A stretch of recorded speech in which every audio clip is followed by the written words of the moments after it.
अच्छा जी, अब आ जाए टेम्परेचर के इफ़ेक्ट पे। रेट ऑफ रिएक्शन को जो चौथा फैक्टर हमने कहा था वो हमने कहा था जी टेम्परेचर इफ़ेक्ट करता है। टेम्परेचर क्या करता है? देखें, टेम्परेचर को अगर आप इंक्रीज़ करेंगे, किसी भी सिस्टम के टेम्परेचर को इंक्रीज़ करते हैं, हीट कर देते हैं, ये जिस तरह एसी आपके रूम में लगा हुआ है, आप उसने उसको हीटिंग मोड पे लगाया हुआ है फॉर एग्ज़ाम्पल, तो आप उसको इंक्रीज़ या डिक्रीज़ से उसका टेम्परेचर सेट कर सकते हैं। इस तरह कूलिंग मोड पे करके कूल कर सकते हैं, ठीक है। तो इंक्रीज़ डिक्रीज़ होता है, ठीक है। इस तरह अगर आप टेम्परेचर इंक्रीज़ करते हैं तो बेसिकली टेम्परेचर का जो डायरेक्टली रिलेशन है वो है kinetic energy of reacting particles के साथ, ठीक है। Kinetic energy of particles.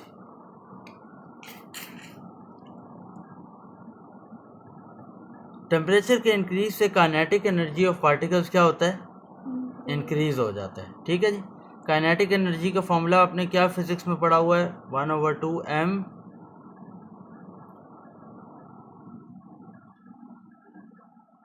We. एक वी क्या है इसमें?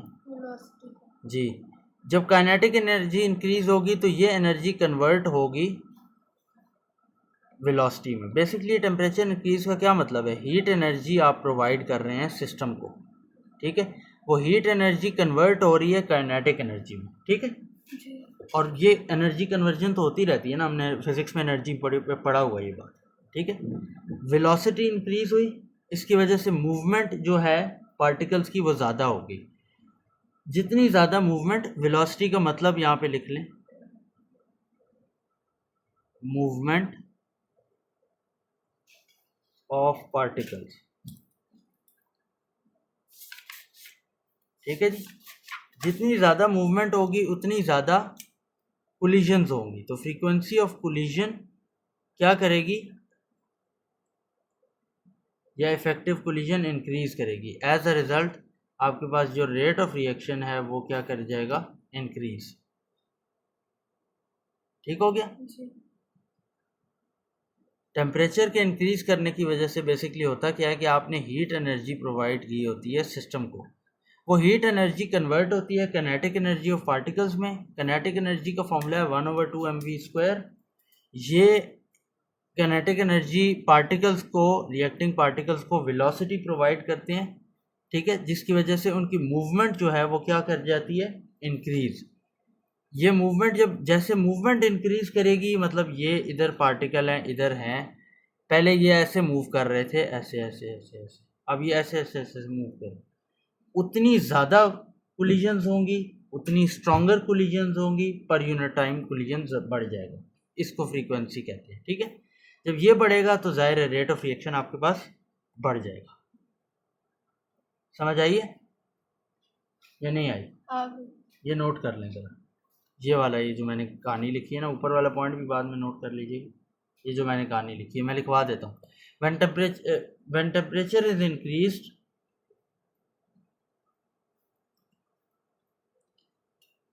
when temperature of the system is increased, heat energy, when temperature of the system is increased, heat energy is provided. When temperature of the system is increased, heat energy is provided to the system. System का मतलब है जिधर भी reaction हो रहा है या कोई भी एक्सपेरिमेंट हो रहा है, ठीक है। Heat energy is provided to the system which converts into heat energy is provided to the system which converts into kinetic energy of particles. Heat energy is provided to the system which converts into kinetic energy of particles. As we know, kinetic energy is equal to ये वाला, ये 1/2mv². As we know, kinetic energy is equal to 1/mv². So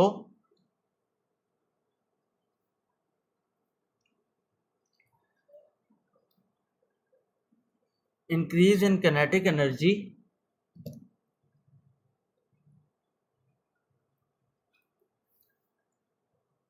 provides, ये provides की जगह लिखें, increase in kinetic energy increase in kinetic energy increases velocity of the reacting particles, velocity of reacting particles. Increase in kinetic energy increases velocity of reacting particles as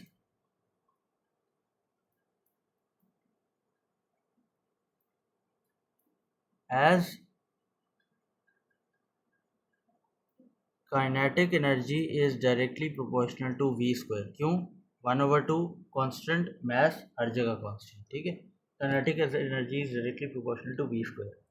ये physics की बातें लेकिन लिख रहे हैं हम यहाँ पे एक्सप्लेनेशन के लिए, ठीक है. Increase in velocity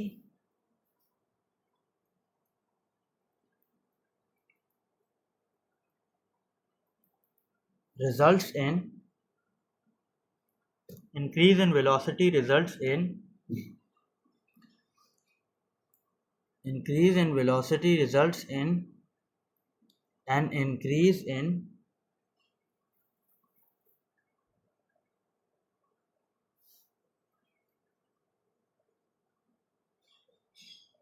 collisions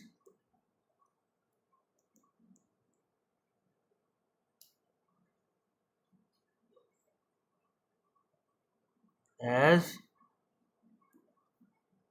they become more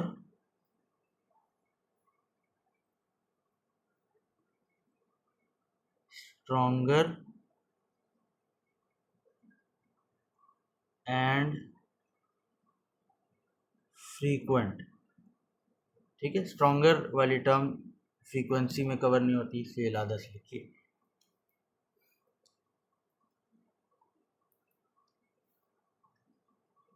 ठीक है. As a result rate of reaction increases.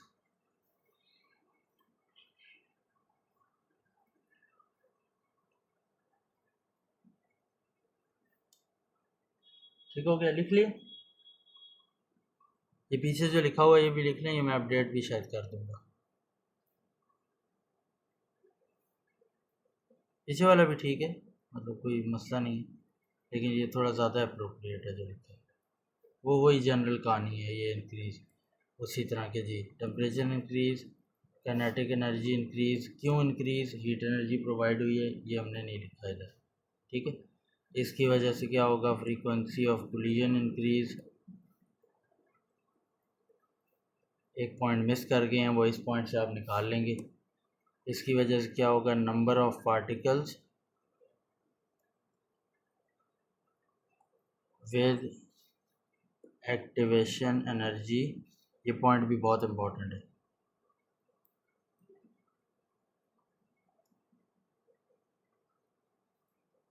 Particles, number of particles with energy equal to activation energy, यहाँ लिखा हुआ है, ठीक है. Increase as a result rate of reaction increase. ये ज़रा देख लें इसको आराम से. ऊपर वाला पॉइंट भी लिख लें. मैं आपको ये वाला पिछला जो मैंने पैराग्राफ लिखवाया है ना, डिक्टेट किया, उसमें ये number of particles with energy greater than और इक्वल टू एक्टिवेशन एनर्जी, ये फिट कराता हूँ उसमें.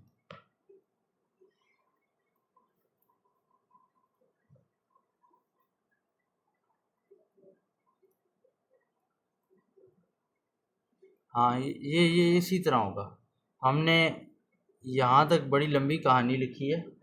जहाँ पे आपने जो पॉइंट लिखा है मैं वहाँ पे दोबारा रिपीट करता हूँ ज़रा. When temperature is increased, heat energy is provided to the system which converts into kinetic energy of particles. As we know, kinetic energy is equal to 1/2 mv square. So increase in kinetic energy increases velocity of reacting particles.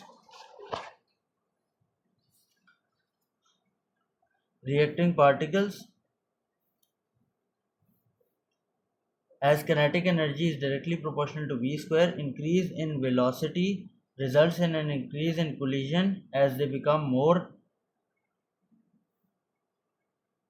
stronger and frequent. As a result rate of reaction increases.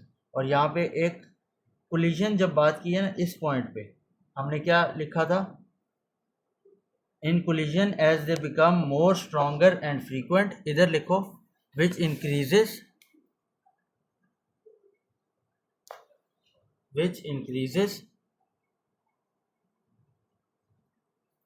मैं एक second दोबारा repeat कर दूँ।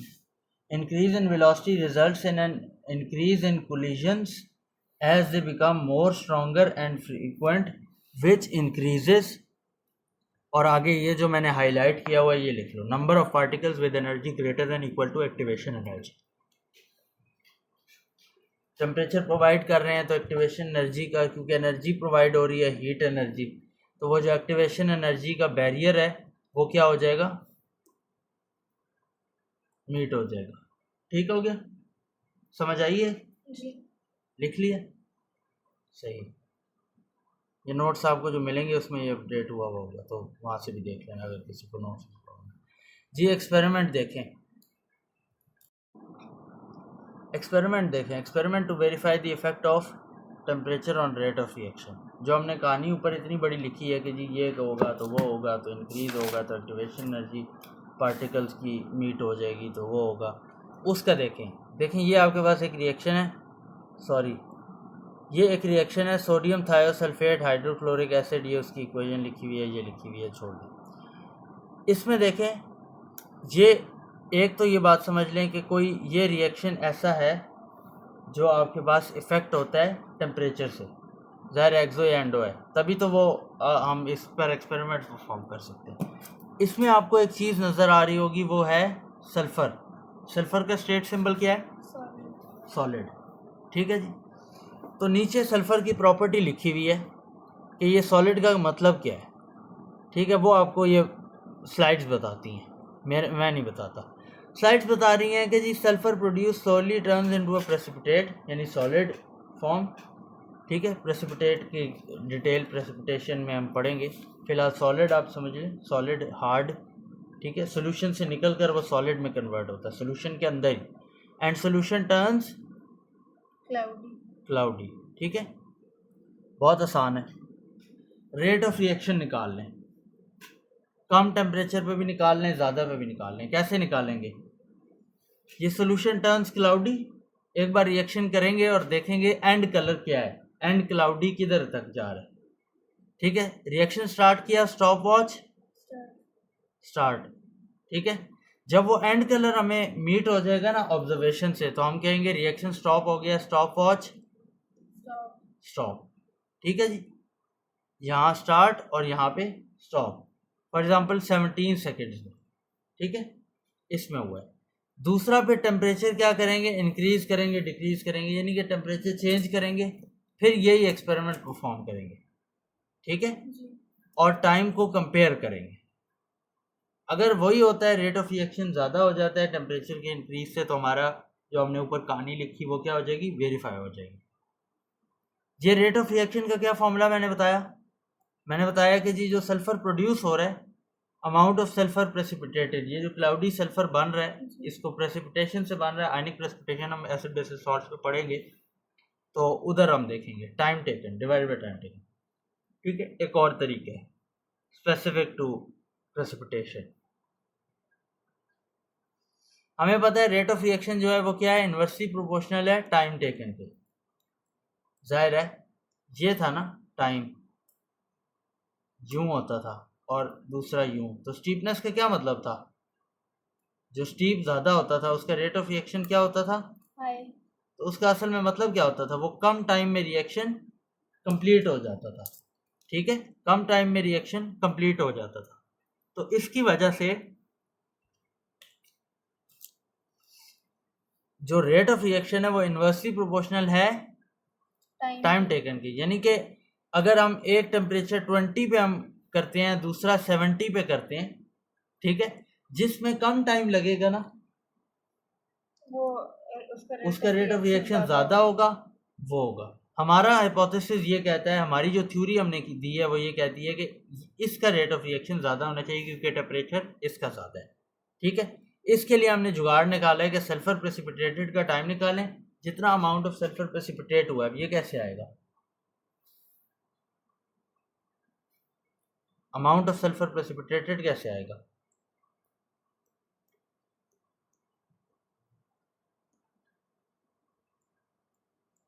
कुछ समझ आई? ये बताऊं, आपके पास ये रिएक्टेंट है, ये रिएक्टेंट है, एक एक्सेस में होगा, एक लिमिटिंग में होगा, ठीक है। वो लिमिटिंग रेशो सल्फर करेंगे, ठीक है।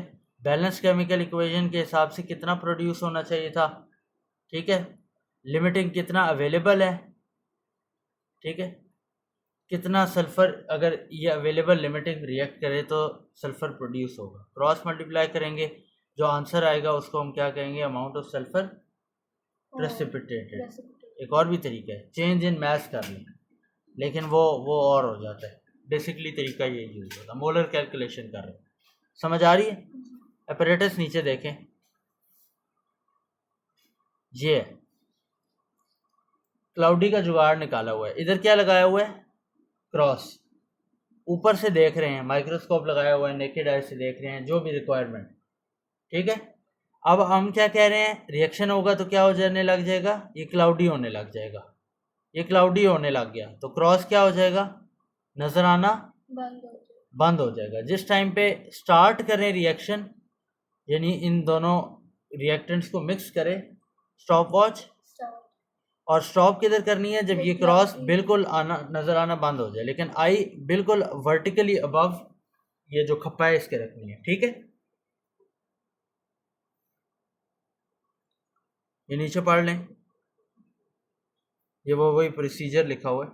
5 cm cube of hydrochloric acid is quickly poured into the sodium thiosulphate. Sodium thiosulphate दे रखते हैं, हाइड्रोक्लोरिक एसिड अंदर ऐड करते हैं। जैसे ऐड करते हैं स्टॉप वॉच स्टार्ट कर देते हैं। मिक्सचर स्विल्ड, मिक्स करते हैं उसको, ठीक है, चम्मच में हिलाते हैं जिसको कहते हैं। Once and stopwatch is stopped when cross disappears, the cross disappears from the view, time is recorded, ठीक है। इसको रिपीट करते हैं मल्टीपल टाइम्स ताकि टाइम की एक्यूरेसी आ जाए, ठीक है। मल्टीपल टाइम रिपीट भी करते होते, is repeated 3 times using fresh solutions of sodium thiosulfate, same reactants, but with sodium thiosulfate heated to higher temperatures, ठीक है। पहले 20 ले लिया, फिर 30 ले लिया, फिर 40 ले लिया, ठीक है। इस तरह से समझ आ रही है जी। और प्रोसीजर वही फॉलो करते हैं। हाइपोथेसिस हमारा क्या कहता है? हमने क्या थ्योरी पेश की है, अपना दिमाग क्या लड़ा के कहा है कि टेम्परेचर ज़्यादा होगा तो रेट ऑफ रिएक्शन ज़्यादा होगा, टाइम क्या लगेगा? कम लगेगा, ठीक है, लेस टाइम। और रिजल्ट जो ऑब्टेन होंगे इससे, जो एटीपी पेपर में अगर हम ये क्वेश्चन आ जाए तो हम करें तो वो यही शो करेंगे कि ऐसे ही खाता है, ठीक है जी। इस तरह का कुछ ग्राफ बनेगा किसके दरमियान? टेम्परेचर और टाइम के दरमियान, बिल्कुल। अब हो सकता है ये 3 लिए हुए, 1 2 3 मिसाल के तौर पर, और उधर से पॉइंट गुजारे हुए हैं, ठीक है। चेक कर रहे हैं इस टेम्परेचर पे इतना टाइम, इस टेम्परेचर पे इतना टाइम, सबसे ज़्यादा टेम्परेचर पे सबसे कम टाइम, उससे कम टेम्परेचर में उससे कम ज़्यादा टाइम, ठीक है। तो टाइम जिसमें ज़्यादा है वो ऊपर कहानी लिख चुके। समझ आ गई? ग्राफ वेरीफाइज दी हाइपोथेसिस। हाइपोथेसिस वो होता है जो कहानी पेश करते हैं लेकिन उसका कोई प्रूफ नहीं होता, एक्सपेरिमेंट से वो प्रूफ करनी होती है। अगर प्रूफ कर दे तो वो हाइपोथेसिस थ्योरी में कन्वर्ट हो जाती है, उसका नाम थ्योरी पड़ जाता है, ठीक है। हायर टेम्परेचर, ये आगे वही दोबारा लिखा हुआ है। ग्राफ शोज ये छोड़ दो। Observe the gradient of the graph at various temperatures, the speed of reaction increases rapidly as temperature increases, ठीक है। कहानियाँ लिखी हुई हैं, पढ़ लीजिएगा।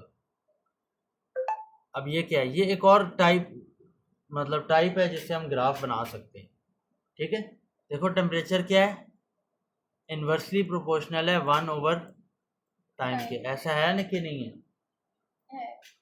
ठीक है ना। टेम्परेचर ज़्यादा है तो टाइम क्या होगा? कम। तो इन्वर्स प्रोपोर्शनलिटी इनमें है। तो हम क्या करते हैं, इसको ए लेते हैं और ये बी लेते हैं, ठीक है। B is directly proportional to a, इस वजह से ये अपवर्ड फेसिंग आ जाती है, ठीक है। इसमें कैसे अब पता लगेगा कि टेम्परेचर ये और वो सारा पॉइंट्स पे वही लाइन ड्रॉ करें। देखिए ये इस टेम्परेचर पे ये करें, इस पे ये करें, इस पे ये करें, इस पे ये करें, ठीक है। जितनी ये वैल्यू छोटी है 1/टाइम is equal to 0.03, time is equal to 1/0.03। इसी तरह यहाँ पे ये क्या वैल्यू है 0.06। जितनी ये वैल्यू छोटी है इसका आंसर कितना उतना बड़ा आएगा, बिग। इसका आंसर उतना स्मॉल आएगा, ठीक है। समझ आ रही? तो कैलकुलेट करके टाइम निकाल के भी आप कर सकते हैं, सीधा सीधा टाइम निकाल ली। 1/टाइम बेसिकली क्या है कि 1/टाइम जितना ज़्यादा है रेट ऑफ रिएक्शन उतना ज़्यादा है भाई। देखो ना, टाइम 1/टाइम जितना ज़्यादा है टाइम उतना कम है, रेट ऑफ रिएक्शन उतना ज़्यादा है। ये नोट कर लें इस ग्राफ के साथ, ठीक है, क्योंकि ये लिखा हुआ नहीं। तो आपने 1/टाइम की वैल्यू से सीधा देख लेना है। और टेम्परेचर उतना कम है, ठीक है। टेम्परेचर कम 1/टाइम ज़्यादा, टाइम कम, रेट ऑफ रिएक्शन ज़्यादा।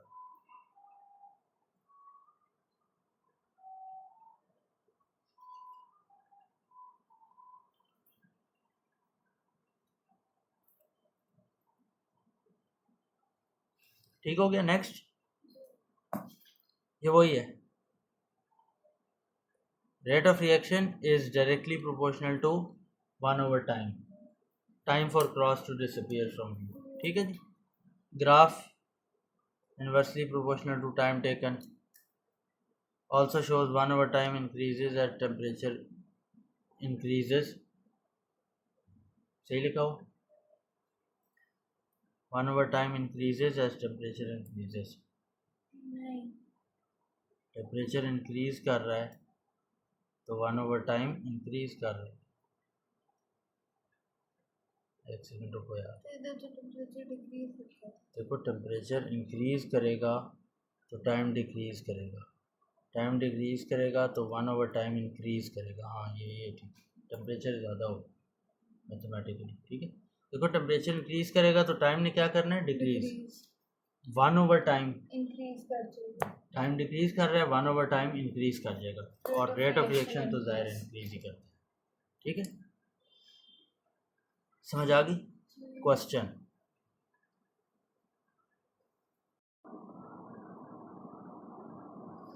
Increasing temperature increases, rate of explain in terms of kinetic particle theory. ये क्या है काइनेटिक पार्टिकल थ्योरी? लिखी थी भाई काइनेटिक एनर्जी इंक्रीज हो गई,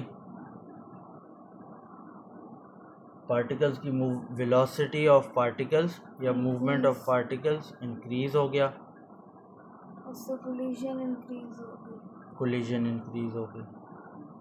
एक और बहुत इंपॉर्टेंट पॉइंट ऐड कराया था, वो energy, particles, number of particle with energy greater than और इक्वल टू एक्टिवेशन। जी विद एनर्जी, ये बहुत इंपॉर्टेंट है टेम्परेचर के लिए, ये बहुत ज़्यादा इंपॉर्टेंट है। Greater than equal to activation energy increase कर जाएगा, ठीक है। ये पढ़ लें इधर marks scheme. Particles move faster, वो वेलोसिटी ज़्यादा है, more energy, kinetic energy increase, कुछ भी लिखते हैं आप। More particles have energy greater than the activation energy, ठीक है, more successful collisions. Next question देखें, what will happen to the rate of reaction if temperature is decreased. उठा कर दें सारा ऑपोजिट, टेम्परेचर कम, kinetic energy decrease, heat energy provided, decrease, kinetic energy, decrease, velocity provided, decrease, ठीक है ना। क्यों decrease? Kinetic energy is directly proportional to, velocity,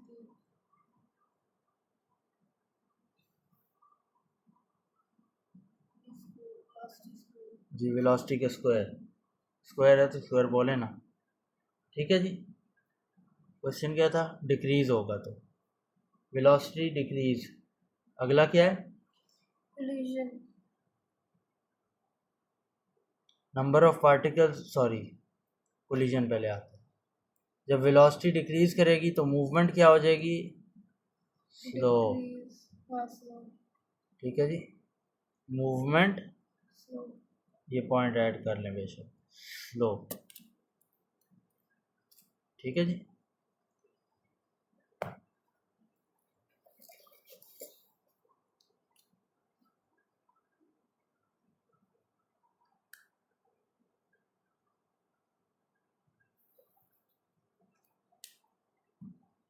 movement slow हो जाएगी। इसकी वजह से क्या होगा?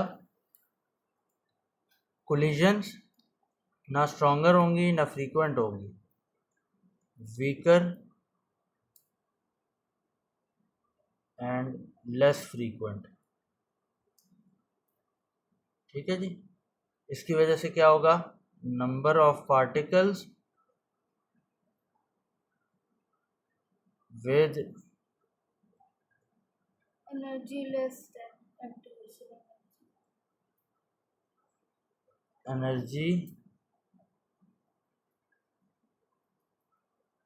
लेस देन एक्टिवेशन एनर्जी क्या होगा?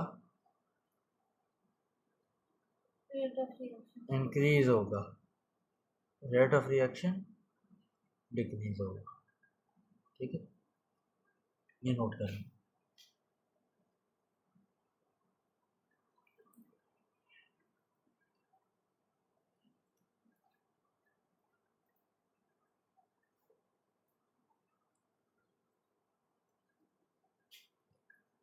with energy less than activation energy.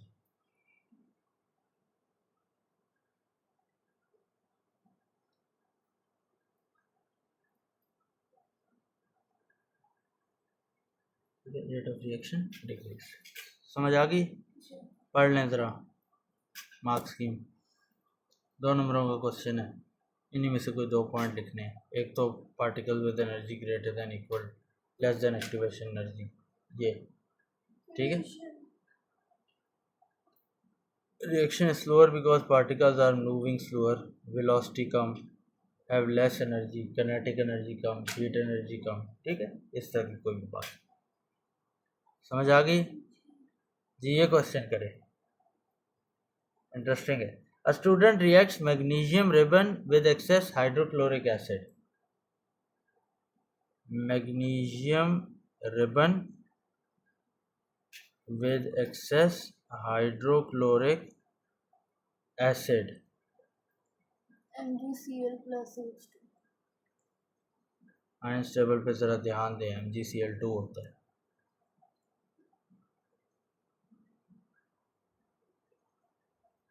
ठीक है, ये पूरा आपने एक ही लाइन में लिखना, मैं ऊपर ऊपर लिख। समझ आ गई? On the axis below draw a sketch graph to show how the volume of gas produced during the reaction varies with time. Label this line A. कर दूं?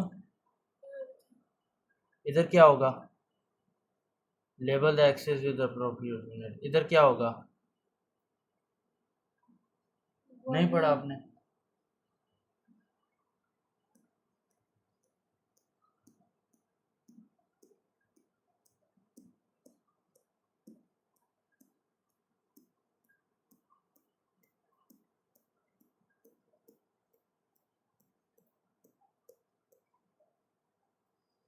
Rate of reaction by volume of gas. Graph किधर गया? Graph कैसे बनता है? यूँ, पहले increase होता है, फिर Aahista Aahista rate of reaction decrease होता होता 0 पे पहुंच जाता है। ठीक है, स्टीपनेस भी कम होती जाती है और स्टीपनेस कम होती जाती है। आई है कोई समझ? नहीं आई? नोट्स पढ़ लिया करें, ज़रूरी है।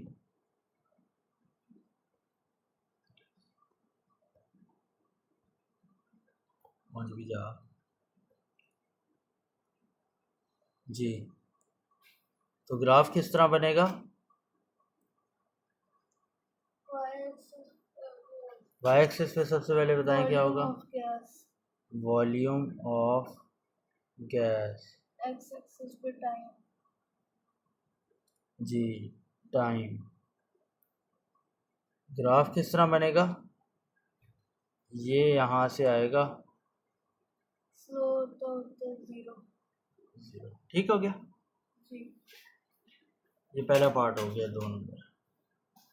Next, the student then carries out experiment at a lower temperature at all other conditions remain. On the axis above, draw another line to show how the volume of gas produced varies with time and label this B. इसको label A करना था, ठीक है, ये A। अच्छा, B अब क्या है,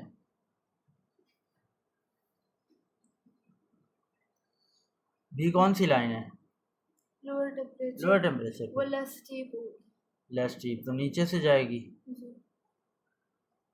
ये यहाँ से ऐसे ऐसे जाते जाते इसके साथ मैच कर जाएगी। इसको सेट कर लेते हैं। वैसे आपने जो एग्ज़ाम में लिखना है, क्योंकि एक ही पेन से कर रहे होंगे, तो आपने बी इधर लिखना है, ए इधर लिखना है, ठीक हो गया, समझ आ गई जी। ये हमने इक्वेशन लिख ली थी। Axes label correctly, volume in C M cube, units भी लिखें, सॉरी, ठीक है। सेकंड।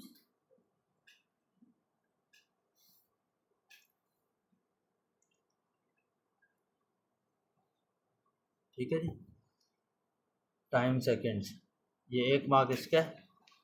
ग्राफ राइजिंग 0 पॉइंट से, ये 0 शो करने की ज़रूरत नहीं है, बट वैसे शो कर भी दिया करें, कोई मसला नहीं, बट बहरहाल आपने शुरू वहाँ से करना। देन इधर, क्योंकि उसने बोला नहीं था 0 शो करने। लेवलिंग ऑफ हॉरिजॉन्टली और rising with decreasing gradient but not yet finished, यानी वो कह रहा है कि अगर आप यहाँ तक भी बना देते हैं ना, इधर तक, मतलब अभी पूरा ख़त्म नहीं हुआ, लेकिन उसकी ग्रेडियंट जो है, स्टीपनेस जो है, कम हो रही है, ठीक है। तो बेसिकली क्या होगा, मार्क्स मिल जाएंगे। हाँ जी, initial gradient less steep from start. आखिरी क्वेश्चन क्या था, हाँ, ये वो उसका बी लाइन, ठीक हो गया, देख लीजिए खुद ही, ज़रूरत नहीं है बस जी। A sample of gas is released at a particular point in a laboratory. देखें, यहाँ से कहीं से ना कोई गैस रिलीज हो रही है, ये लैब है, ठीक है। A detecting device is placed 10 metres from the point where gas is released. यहाँ पे एक डिटेक्टिंग डिवाइस रख दी, ठीक है। ये जो डिस्टेंस है, ये क्या है, 10 meters। where the gas is. This device detects and records the time when the concentration of gas is 10 molecules in every million molecules of air. वो क्या कहता है, गैस की एक XYZ कंसंट्रेशन जब हो, तो ये क्या करती है, टाइम रिकॉर्ड करती है, ठीक है। इस XYZ फिक्स कंसंट्रेशन पे 10 मॉलिक्यूल्स पर मिलियन मॉलिक्यूल्स ऑफ एयर, मतलब 10 मॉलिक्यूल्स ऑफ गैस पर मिलियन, जैसे N2 गैस है, तो 10 मॉलिक्यूल्स ऑफ N2, वैसे ये बोंगी बात है, क्योंकि N2 78% एयर में, divided by 100, sorry, divided by million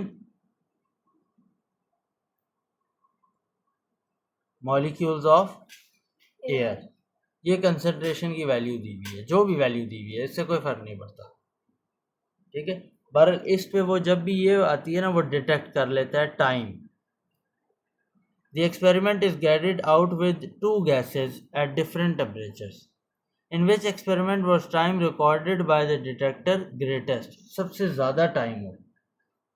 इस टाइम का क्या मतलब है, ये जो इधर डिटेक्ट हो रहा है, यहाँ से जो गैस आ रही है, ये इधर डिटेक्ट होने का क्या मतलब है, वो बताएगा कि कितना टाइम वो उसको लगे बताएगा तो यूज सही। होने में, तो उससे रेट ऑफ रिएक्शन। गैस आई कहाँ से, रेट ऑफ रिएक्शन की बात की, इसने कई रिएक्शन की बात की। बेसिकली यहाँ पे लैब में एक रिएक्शन हो रहा है, जिसकी वजह से एक गैस यहाँ रिलीज हो रही है, वो गैस ये डिटेक्टिंग डिवाइस मैयर कर रही है, उसकी जब कोई कंसंट्रेशन होती है तो टाइम मैयर कर लेता है।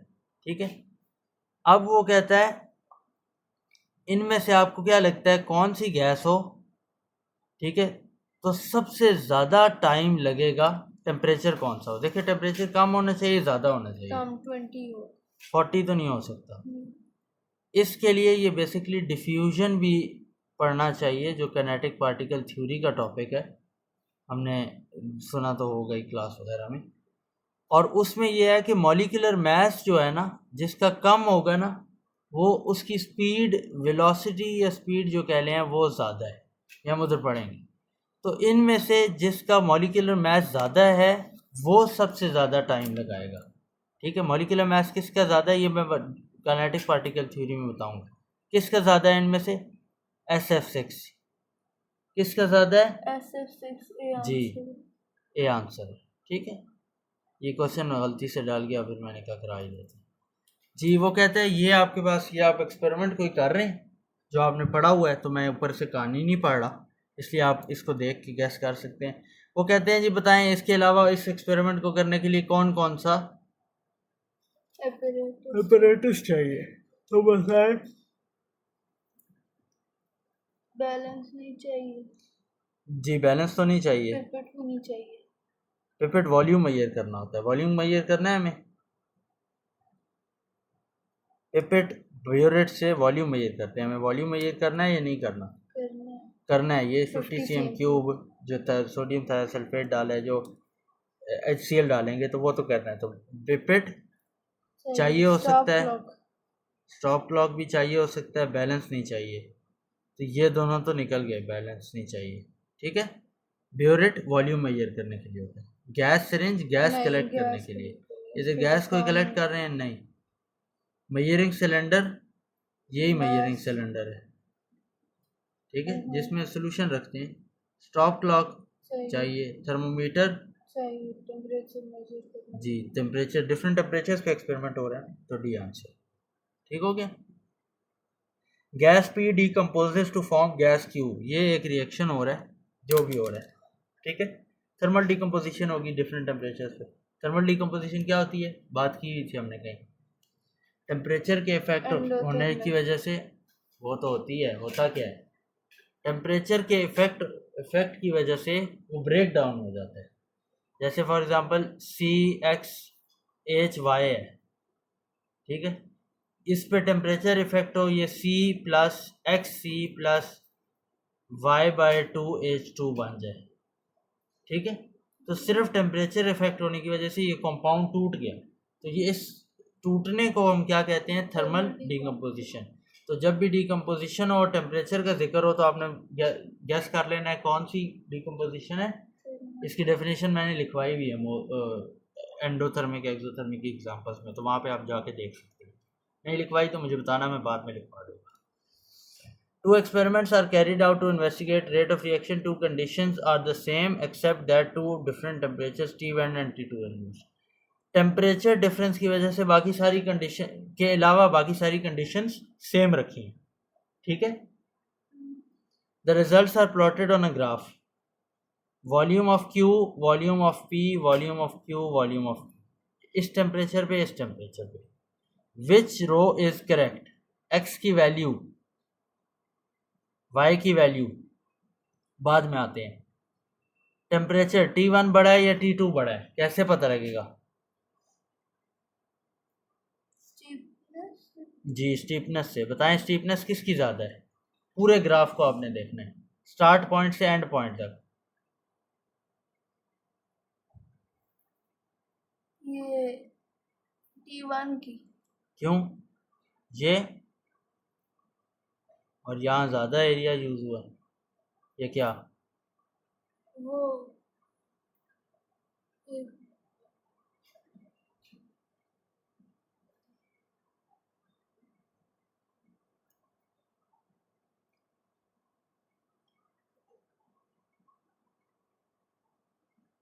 एंगल उसका बड़ा है, किसका, इसका जी। तो ये क्या है, ज़्यादा स्टीप, टेम्परेचर ज़्यादा है या कम है, ज़्यादा है, तो T1 is greater than higher than T2, T1 is higher than T2। अब x और y की वैल्यू ठीक है, कैसे पता लगेगी?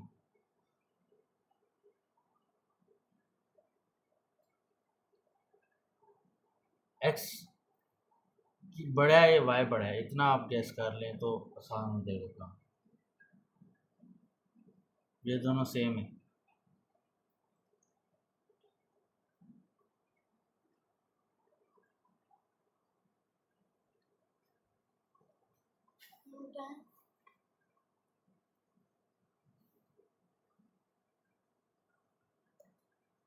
सॉरी,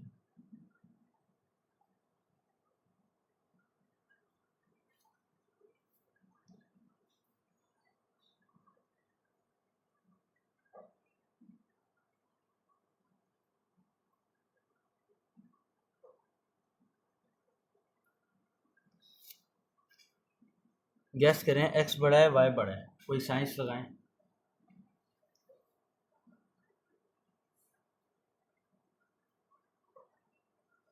इसका तरीका बताता हूँ। ये लाइन लगाएं इस पॉइंट से, कौन ज़्यादा ऊपर नीचे जा रहा है? ये जो डिफरेंस है, पी का ज़्यादा है या क्यू का ज़्यादा है? क्यू का ज़्यादा है, अंदाज़ा से गैस ही लगाना। इधर तो वाज़े तौर पर क्यू का ही ज़्यादा लगा, ठीक है ना? क्यू बड़ा है, क्यू का ज़्यादा है, ठीक है। वॉल्यूम क्यू के ज़्यादा है। वॉल्यूम किससे डायरेक्टली प्रोपोर्शनल है या नहीं है? कैसे? Mole is equal to volume into concentration divided by जो, कंसंट्रेशन सेम रख दी तो ये डायरेक्ट प्रोपोर्शनैलिटी हो गई या नहीं हो गई? हो गई ना, ठीक है। जिसके इसका मतलब मोल्स ज़्यादा होंगे, वॉल्यूम उसके, मोल्स किसके ज़्यादा हुए, इसका मतलब क्यू के ज़्यादा हुए, क्यू के ज़्यादा हुआ है ना। ये एक्स और वाई क्या है इधर? मोल नहीं होते, टू एच सी एल है, तो इसका क्या मतलब है? टू क्या है? Two moles of H C L नहीं है, ठीक है। तो वाई बड़ा होना चाहिए, एक्स बड़ा होना चाहिए, वाई। तो किस ऑप्शन में वाई बड़ा है? ठीक है, समझ आइए? नहीं समझ आई, दोबारा समझाता हूँ। देखें, आपने टेम्परेचर तो इस हिसाब से मेजर करना है, ज़्यादा कम, कि स्टीप कौन सा ग्राफ है, ठीक है। तो स्टीप कौन सा है ये देखें, ये इसकी स्टीपनेस और इसकी स्टीपनेस ज़्यादा है, आगे तो सिमिलर ही तकरीबन है।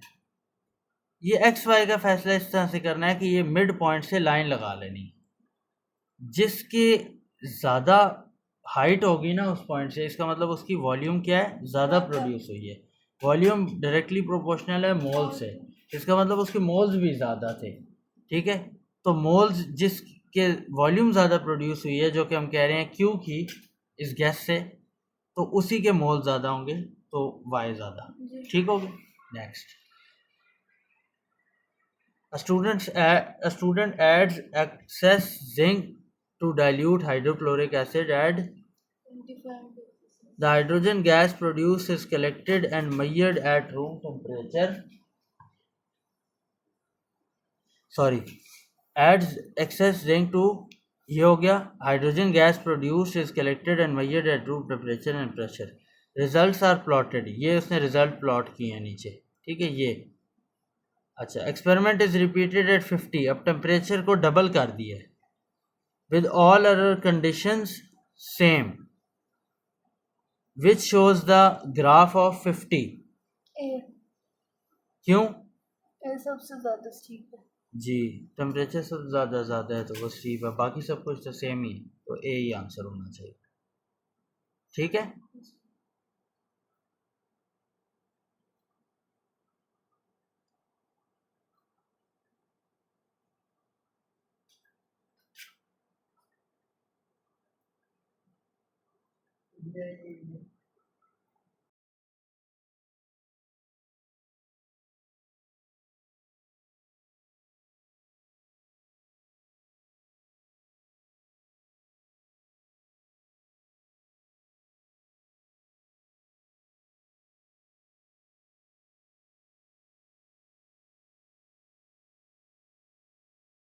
गड़बड़ हो गई है, ए नहीं आंसर भाई, ए कैसे आंसर है? ये लाइन पढ़ो। The results are plotted and labeled as curves X on the graph. ये कौन सा रिजल्ट है? 25 degrees. रूम टेम्परेचर 25 एक ही होता है, ठीक है। ये 25 डिग्री है, 50 डिग्री पे आपने यील्ड इतनी बड़ी क्यों कर दी है? प्रोडक्ट की इतनी ज़्यादा प्रोडक्ट क्यों बन गया भाई? प्रोडक्ट तो उतना ही रहेगा ना, वॉल्यूम ऑफ हाइड्रोजन गैस ज़्यादा कैसे हो गई? B answer. ठीक है, ये तो इस वजह से गलत है कि वॉल्यूम ऑफ हाइड्रोजन गैस इसकी ज़्यादा है। ये इसलिए गलत है डी कि इसमें वॉल्यूम ऑफ हाइड्रोजन गैस कम है। सी या बी में से आंसर B है, आंसर. इसमें बी स्टीपर है तो बी आंसर। ठीक है, ध्यान से, होश से, जो सबसे ऊपर है उसको नहीं बस मार देना। Which law describes the effect on the activation energy and the frequency of particle collisions when temperature of a chemical reaction is increased? Temperature increase हुआ है, एक्टिवेशन एनर्जी क्या होगी? इंक्रीज हो जाएगी। ये आपके पास एनर्जी प्रोफाइल डायग्राम थी किसी भी रिएक्शन की। अब आपने टेम्परेचर इंक्रीज की, अब ये एनर्जी प्रोफाइल डायग्राम इस तरह होगी, है ना। एक्टिवेशन एनर्जी इंक्रीज जो होगी,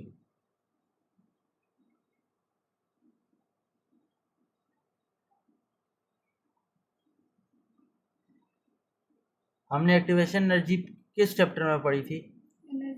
उधर हमने एक फैक्टर पढ़ा था कि एक्टिवेशन एनर्जी चेंज सिर्फ एक चीज़ से होती है। वो क्या चीज़ थी? तो यहाँ कैटलिस्ट टेम्परेचर का कैटलिस्ट से कोई लेना देना है? तो फिर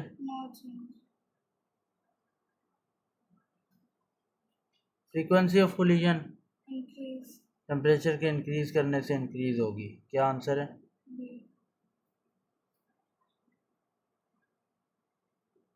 ठीक है जी, कल की क्लास में हम कैटलिस्ट का इफेक्ट पढ़ेंगे। ठीक है, इसका एक कैटलिस्ट का एक्टिवेशन एनर्जी ये हम पढ़ चुके हैं, दोबारा रिपीट करेंगे। एक्सपेरिमेंट एक है, बड़ा इंपॉर्टेंट क्वेश्चंस में आता है, IGCSE दोनों में आता है, ए लेवल्स। कैटलिस्ट चूज़ कैसे करना है, मल्टीपल कैटलिस्ट की पॉसिबिलिटी हो, उनमें से चूज़ कैसे करना है वो पढ़ेंगे। हम एंजाइम पढ़ेंगे कि ये एंजाइम आखिर क्या बला, किस बला का नाम है। ठीक है, और इस सब के बाद क्वेश्चंस होंगे जो हमने करने हैं, और इसके बाद हमने एक और चीज़ फिर क्वेश्चंस और भी करने हैं, और वो क्वेश्चंस कौन से हैं? Combined question. ठीक है, कंबाइंड का मतलब क्या है? Catalyst, concentration, surface area, temperature, multiple factors को एक क्वेश्चन के अंदर डिस्कस किया जा रहा है। ठीक है, तो इस तरह के क्वेश्चंस भी करने हैं, और इसमें थ्योरी वाले क्वेश्चन भी है। ठीक, ये वाला कल हम करेंगे। Thank you. अच्छा जी,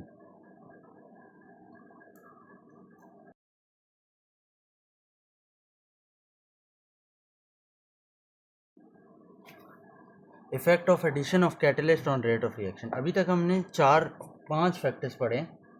ठीक है, 4 फैक्टर्स सॉरी पढ़े हैं आउट ऑफ 5, और वो जो 4 फैक्टर्स हैं वो बेसिकली, एक तो है आपके पास कौन सा है सबसे पहला? कंसंट्रेशन के इंक्रीज से क्या होता है? इंक्रीज से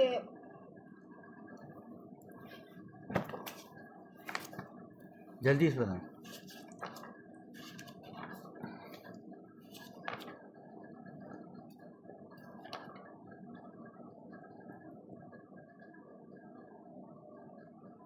इंक्रीज रेट ऑफ रिएक्शन।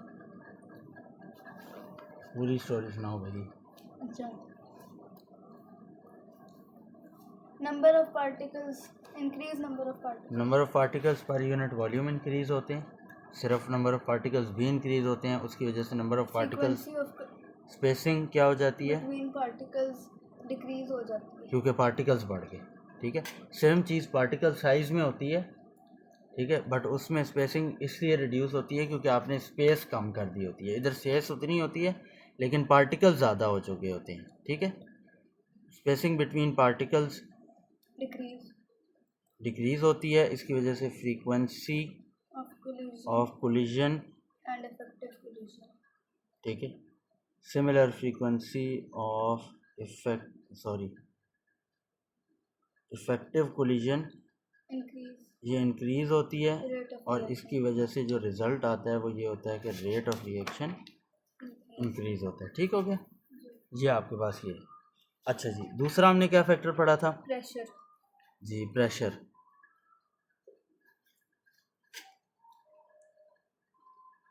हमने कहा था प्रेशर इंक्रीज होने की वजह से क्या होता है? वॉल्यूम डिक्रीज होता है। Volume decrease. और ये कौन से लॉ के अकॉर्डिंगली था? Boyle's law. जी, बॉयल्स लॉ ये कहता है कि जी अगर टेम्परेचर और फिक्स्ड अमाउंट रखें इन चीज़ों की तो प्रेशर इंक्रीज करने से वॉल्यूम डिक्रीज होता है, इनवर्स प्रोपोर्शनलिटी। इसकी वजह से क्या होता है?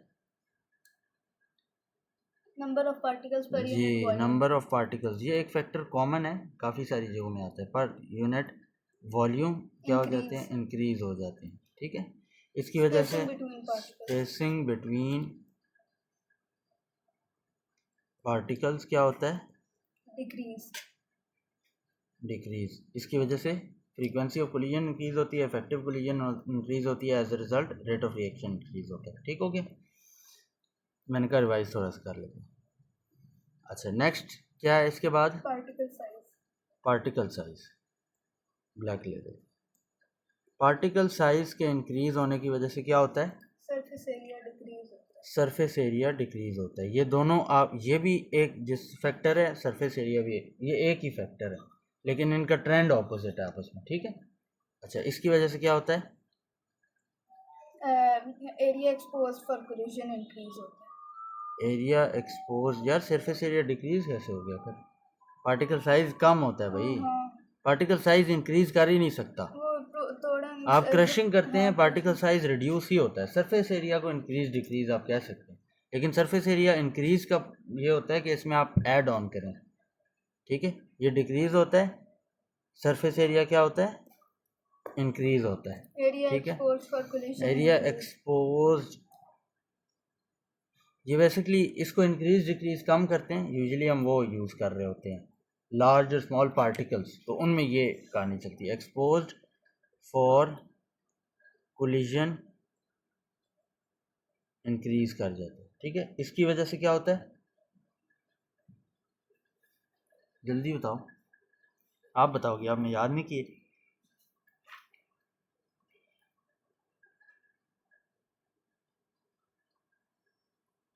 इससे फ्रीक्वेंसी ऑफ जी, फ्रीक्वेंसी ऑफ कोलिजन बढ़ती है, फ्रीक्वेंसी ऑफ इफेक्टिव कोलिजन बढ़ती है, रेट ऑफ रिएक्शन बढ़ता है।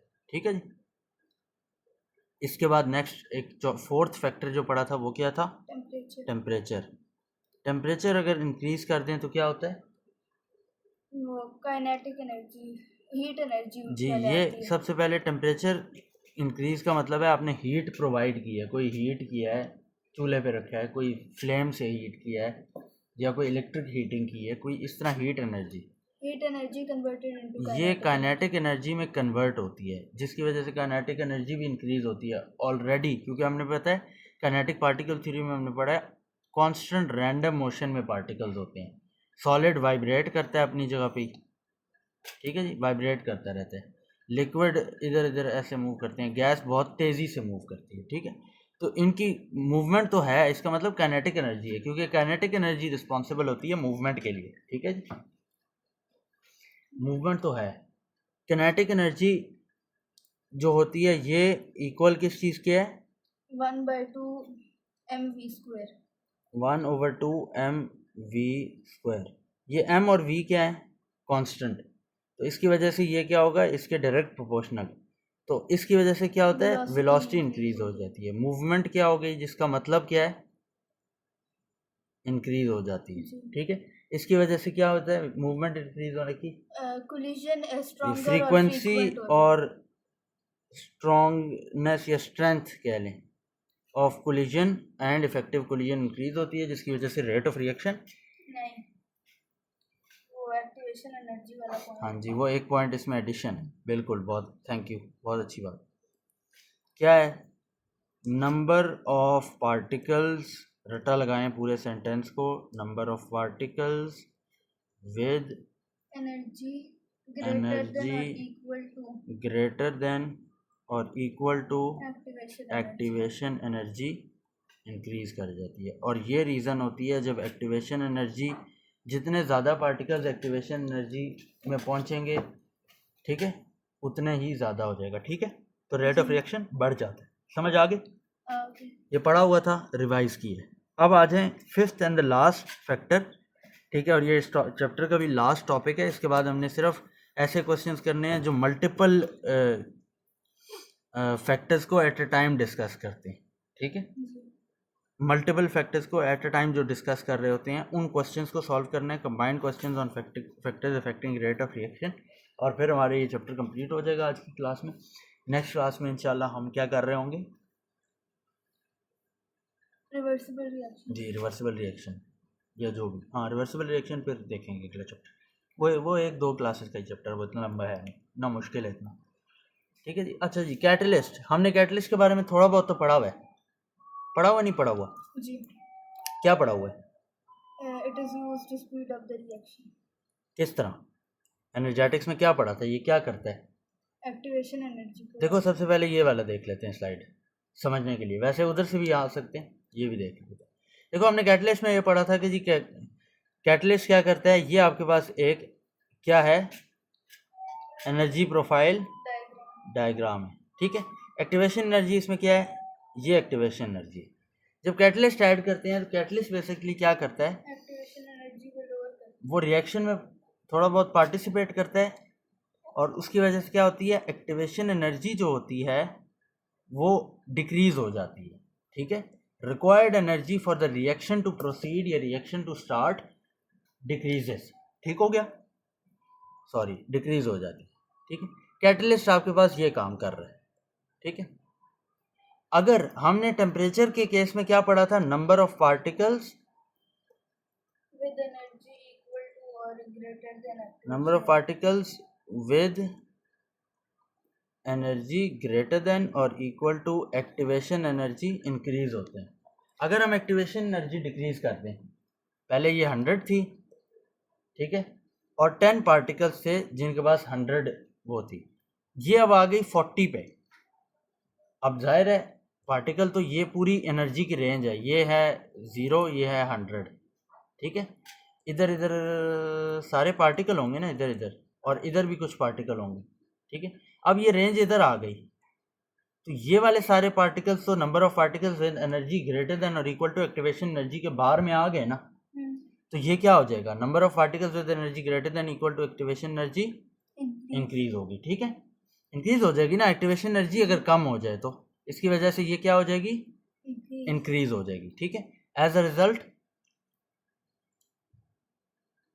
जब ये हो जाए, as a result rate of reaction increase करेगा। अब रेट ऑफ रिएक्शन इससे इंक्रीज कैसे करता है, थोड़ा सा आपको ये भी बता देता हूँ, ठीक है, थोड़ा सा सेंस बन जाए, ताकि नहीं पता तो कोई मसला की बात नहीं, बट मैं थोड़ा सा सेंस बन जाए इसलिए, ठीक है, लेकिन आप समझ लें बेहतर है, ठीक है। कोई पता नहीं होता, कई बार एग्जामिनर सत्याया हुआ होता है, घुमा होता है उसके ऊपर से, बोंगा सवाल कर देता है आउट ऑफ नो वेयर, जिसका सिलेबस में कोई जिक्र भी नहीं होता, लेकिन वो विद इन दी लाइन्स बात छुपी होती है। तो इसलिए इस तरह की बातें मैं बताता रहता हूँ, कोशिश किया करें इन बातों को अपने पास नोट कर लिया करें, क्योंकि बाद में नोट्स में वो नहीं होती, वो क्या कहते हैं फिल बदी लेक्चर में वो बातें जहन में आती होती।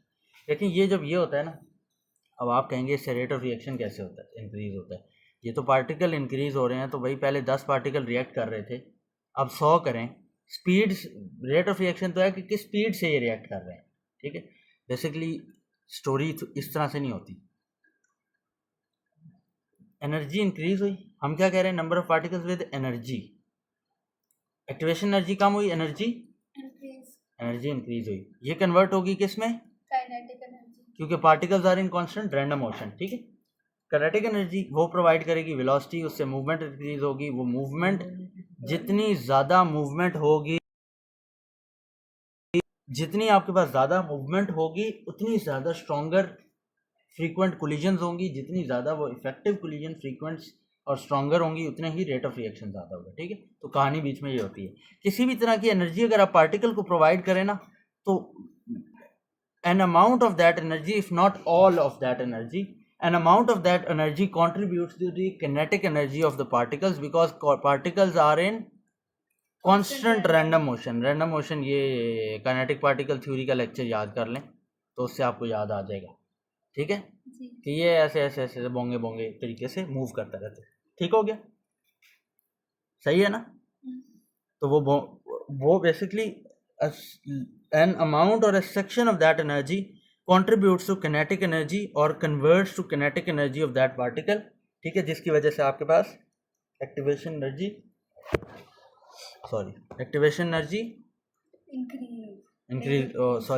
डिक्रीज होती है, ठीक है, और काइनेटिक एनर्जी से रेट ऑफ रिएक्शन इंक्रीज होता है, सॉरी, ठीक है, समझ आ गई।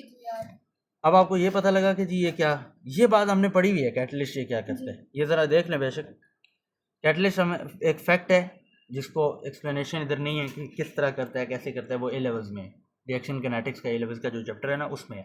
Activation energy is lowered, more number of particles have energy greater than और equal to activation energy, hence by increasing frequency of collision, frequency of effective collision, rate of reaction increase.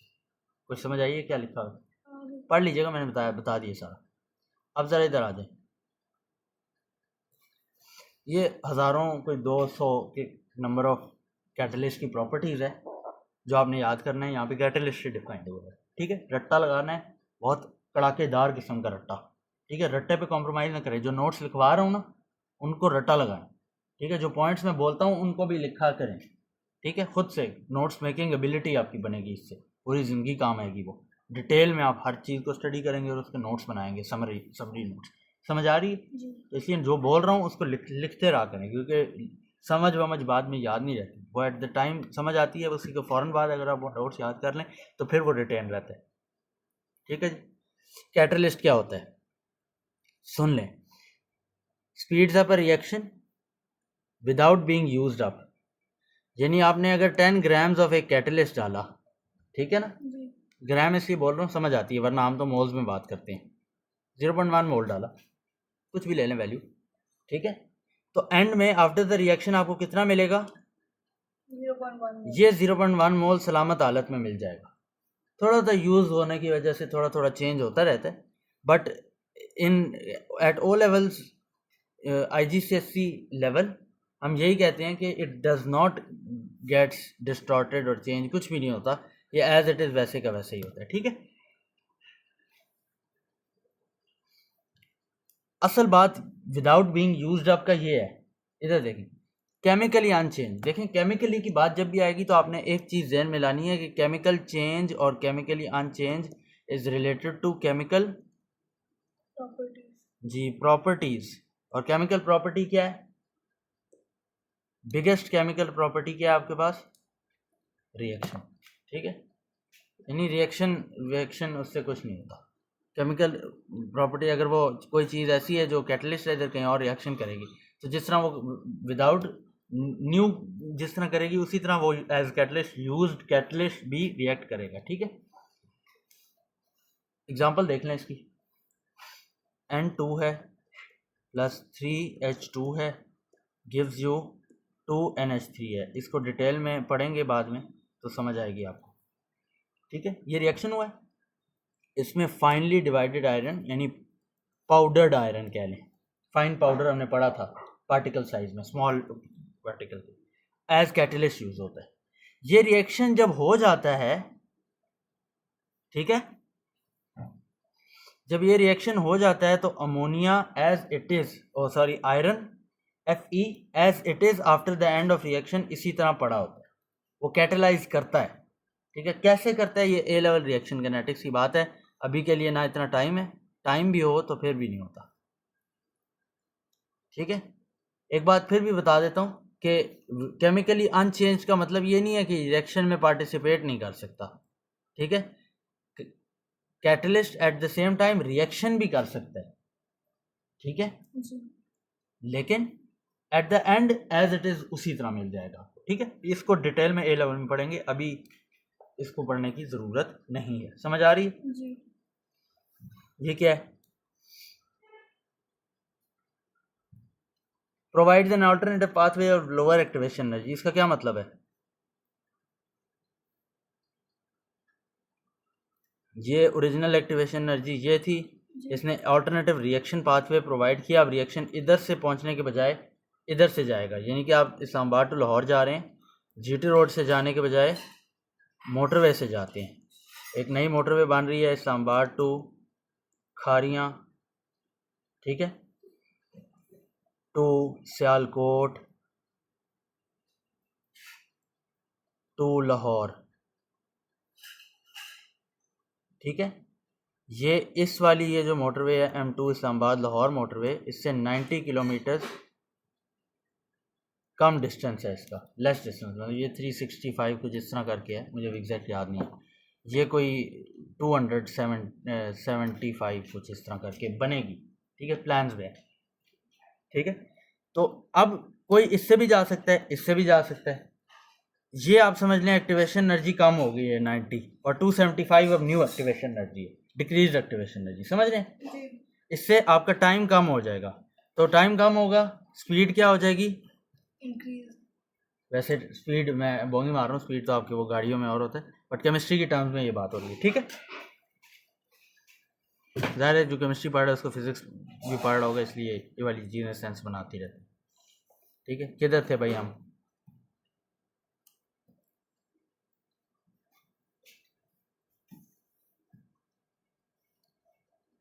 Is lowered मोर, ये तो पढ़ लिया, sorry, अच्छा ठीक है। तो reaction pathway different कर देता है। ऑल्टरनेटिव पाथवे का मतलब है रिएक्शन पाथवे, ये बेशक अपने पास नोट कर लें कि ऑल्टरनेटिव रिएक्शन पाथवे, इधर वर्ड डाल लें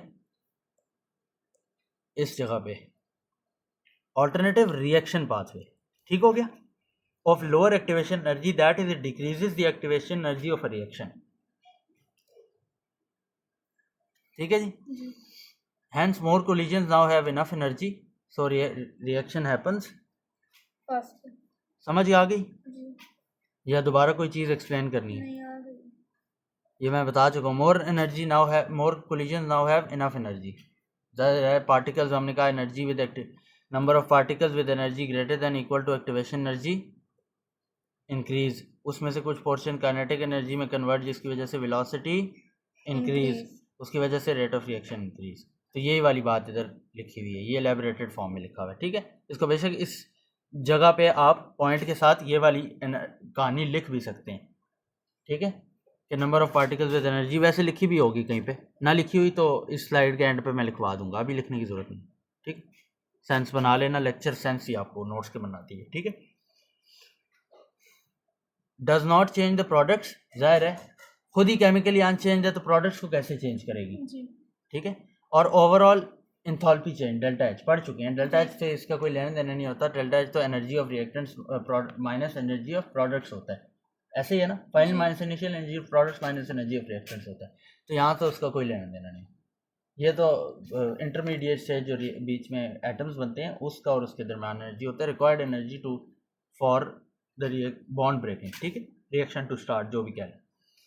does not increase the yield of the product, भाई ना प्रोडक्ट पे कोई इफेक्ट करता है ना यील्ड ऑफ प्रोडक्ट पे कोई इफेक्ट करता है। यील्ड क्या है, amount of product, percentage yield पड़ी है ना मैं मोल्स में, क्या होता है अमाउंट ऑफ प्रोडक्ट, ठीक है ना।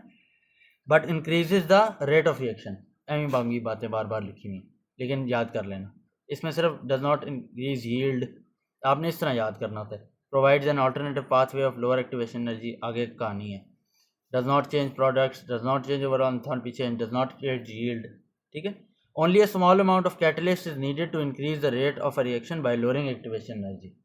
एक और बात, स्मॉल अमाउंट मतलब ये नहीं कि जितना कोई स्पेसिफिक अमाउंट होती है, बस होती है कैलकुलेटेड अमाउंट होती है, but compare to the amount of product and reactant बहुत स्मॉल अमाउंट होती है इंडस्ट्रियली, ठीक है, क्योंकि वो एक स्मॉल अमाउंट बार बार बार बार वो करती रहती है। मतलब देखो 10 ग्राम्स ऑफ N2 प्लस, वो एग्जांपल ली थी ना 3H2, 10 ग्राम्स ने इसको कैटेलाइज किया, इसके सर्टन फॉर एग्जांपल 100 ग्राम्स इसको कैटेलाइज कर दिया, अब ये रिएक्शन हो गया ना, अब अगले 100 ग्राम्स आएंगे, ये 10 ग्राम्स फिर उसको करेगा, फिर उसको करेगा, इस तरह टोटल ये कोई 100,000 grams of reactants converted to products बन जाएगा, ये वही 10 ग्राम्स होगा, ठीक है। तो ये इसका मतलब है, समझ आइए।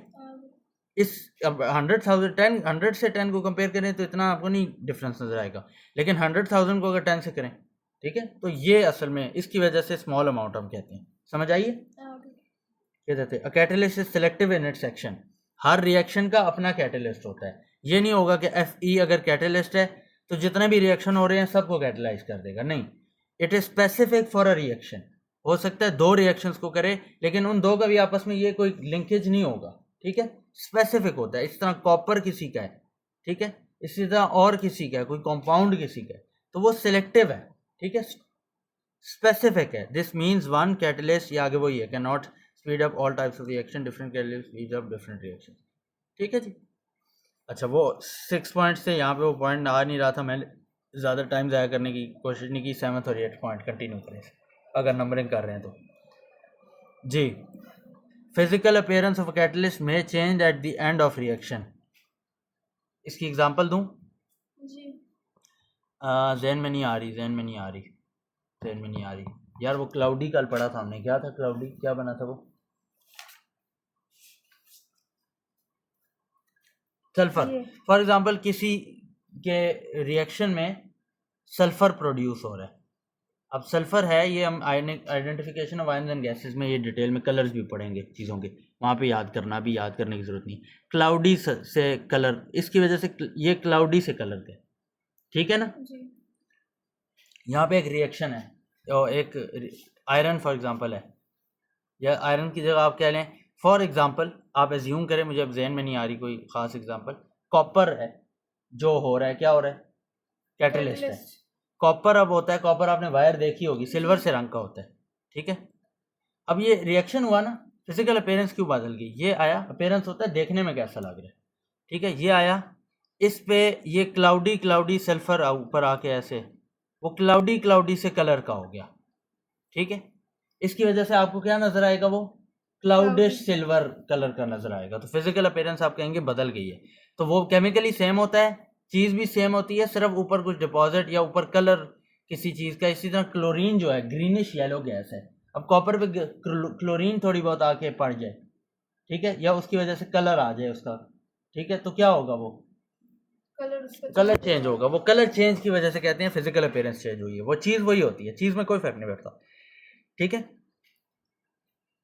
वो खुद ही वो यूज़ करते रहते हैं उसको टिल द टाइम कि वो यूजेबल हो हर चीज़। फिर वो impurities can prevent catalyst from working, ठीक है। इम्प्योरिटीज, कोई भी इम्प्योरिटी हो, जैसे वो हमने कहा सल्फर है, वो इस पर आके कॉपर पर आके डिपॉजिट हो जाता है, ठीक है जी। तो ये सल्फर कॉपर के लिए इम्प्योरिटी है, कॉपर को तो इसकी ज़रूरत ही नहीं है भाई। वो आहिस्ता आहिस्ता जितना इम्प्योर होता जाएगा कि पहले रिएक्ट यूज़ करते करते, फिर वो आहिस्ता आहिस्ता वर्केबल नहीं रहेगा, ठीक है, फिर हम उसको फेंक देंगे क्योंकि थोड़ा सी अमाउंट होती है, पैसे पूरे हो जाते हैं हमारे। समझ आ रही है? वी से दैट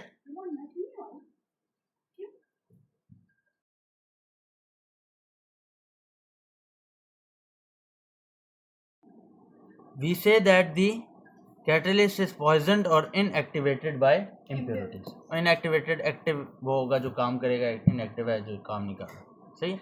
पॉइजनड, इसको वो भी कहते हैं, इसके लिए पॉइजन भी। Experiment to verify the effect of addition of catalyst, लिख लिया जी।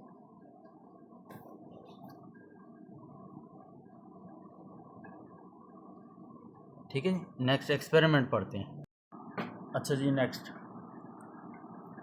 अब एक्सपेरिमेंट है टू वेरीफाई। हमने कहा कि जी कैटलिस्ट आपके पास क्या कर रहा है, स्पीड अप कर रहा है रेट ऑफ रिएक्शन को, ठीक है, बाय लोअरिंग एक्टिवेशन एनर्जी। तो एंड रिजल्ट क्या है, स्पीड ऑफ रिएक्शन या रेट ऑफ रिएक्शन इंक्रीज होता है, ठीक है।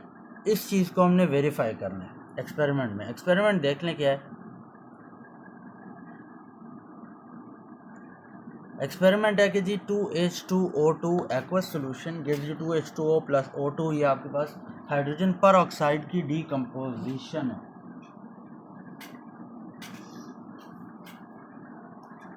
हाइड्रोजन पर ऑक्साइड की डीकम्पोजिशन है, ठीक है। इसमें manganese 4 oxide MnO4 as catalyst use होता है, ठीक है। हम 2 टेस्ट ट्यूब्स लेते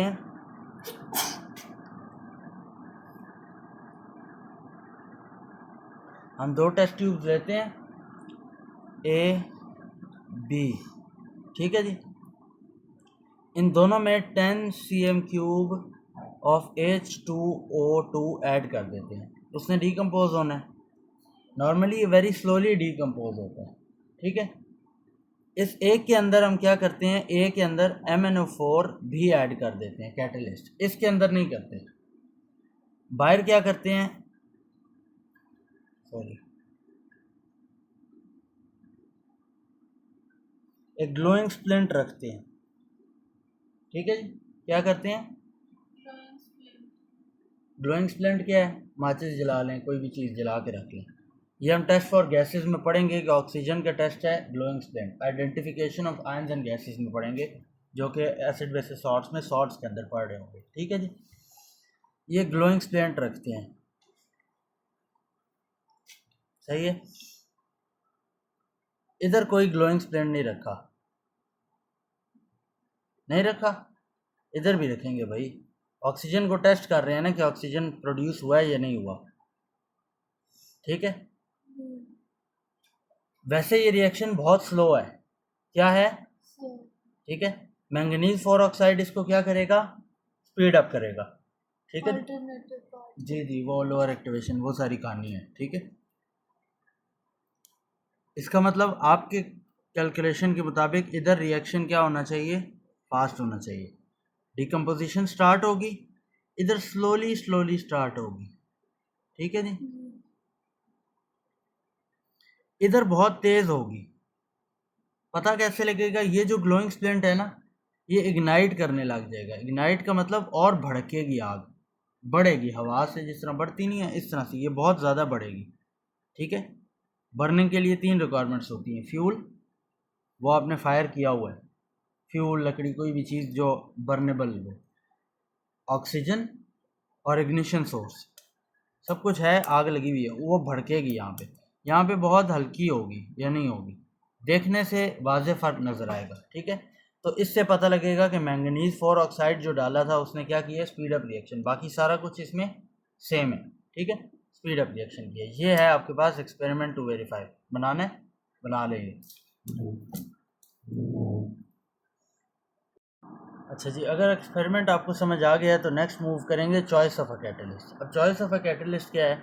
choice of a catalyst basically ये है कि आपके पास एक रिएक्शन के लिए सर्टन रिएक्शन, फॉर एग्जांपल वही वाली ले लेते हैं एग्जांपल, पिछले जो हमने एक्सपेरिमेंट में ली, H2O2 gives you H2O plus O2, ये भी 2 ये भी 2, ठीक है। बैलेंसिंग देख लीजिएगा खुद। इस एक रिएक्शन के लिए आपके पास मल्टीपल कैटलिस्ट अवेलेबल होते हैं एज एन ऑप्शन, ठीक है। MnO4 भी अवेलेबल है, CuO कॉपर ऑक्साइड भी अवेलेबल है, ठीक है। FeOH thrice iron oxide, iron 3 oxide भी अवेलेबल है, ठीक है। मल्टीपल कैटलिस्ट ऑप्शंस अवेलेबल है। अब हम कैसे चूज़ करते हैं कि इनमें से कौन सा कैटलिस्ट हमें लेना है, ठीक है जी। ये कैसे चूज़ करते हैं, ये हमने इधर पढ़ना है, ठीक हो गया। कुछ भी नहीं करते, हर कैटलिस्ट के साथ रेट ऑफ रिएक्शन निकाल लेते हैं। रेट ऑफ रिएक्शन फाइंड करना हमने सीखा है। सबसे स्टार्ट में 2 मेथड थे। कौन सा मेथड था? Volume of gas, change in mass. अगर, ठीक है, चेंज इन मास, ठीक है, कोई भी मेथड ले लें, दोनों के लिए एक कंडीशन है। वो क्या है? गैस की प्रोड्यूस हो, तभी तो यहाँ चेंज इन मास होगा, वरना सेम का सेम मास होगा, कंजर्वेशन ऑफ मास के अकॉर्डिंग, ठीक है।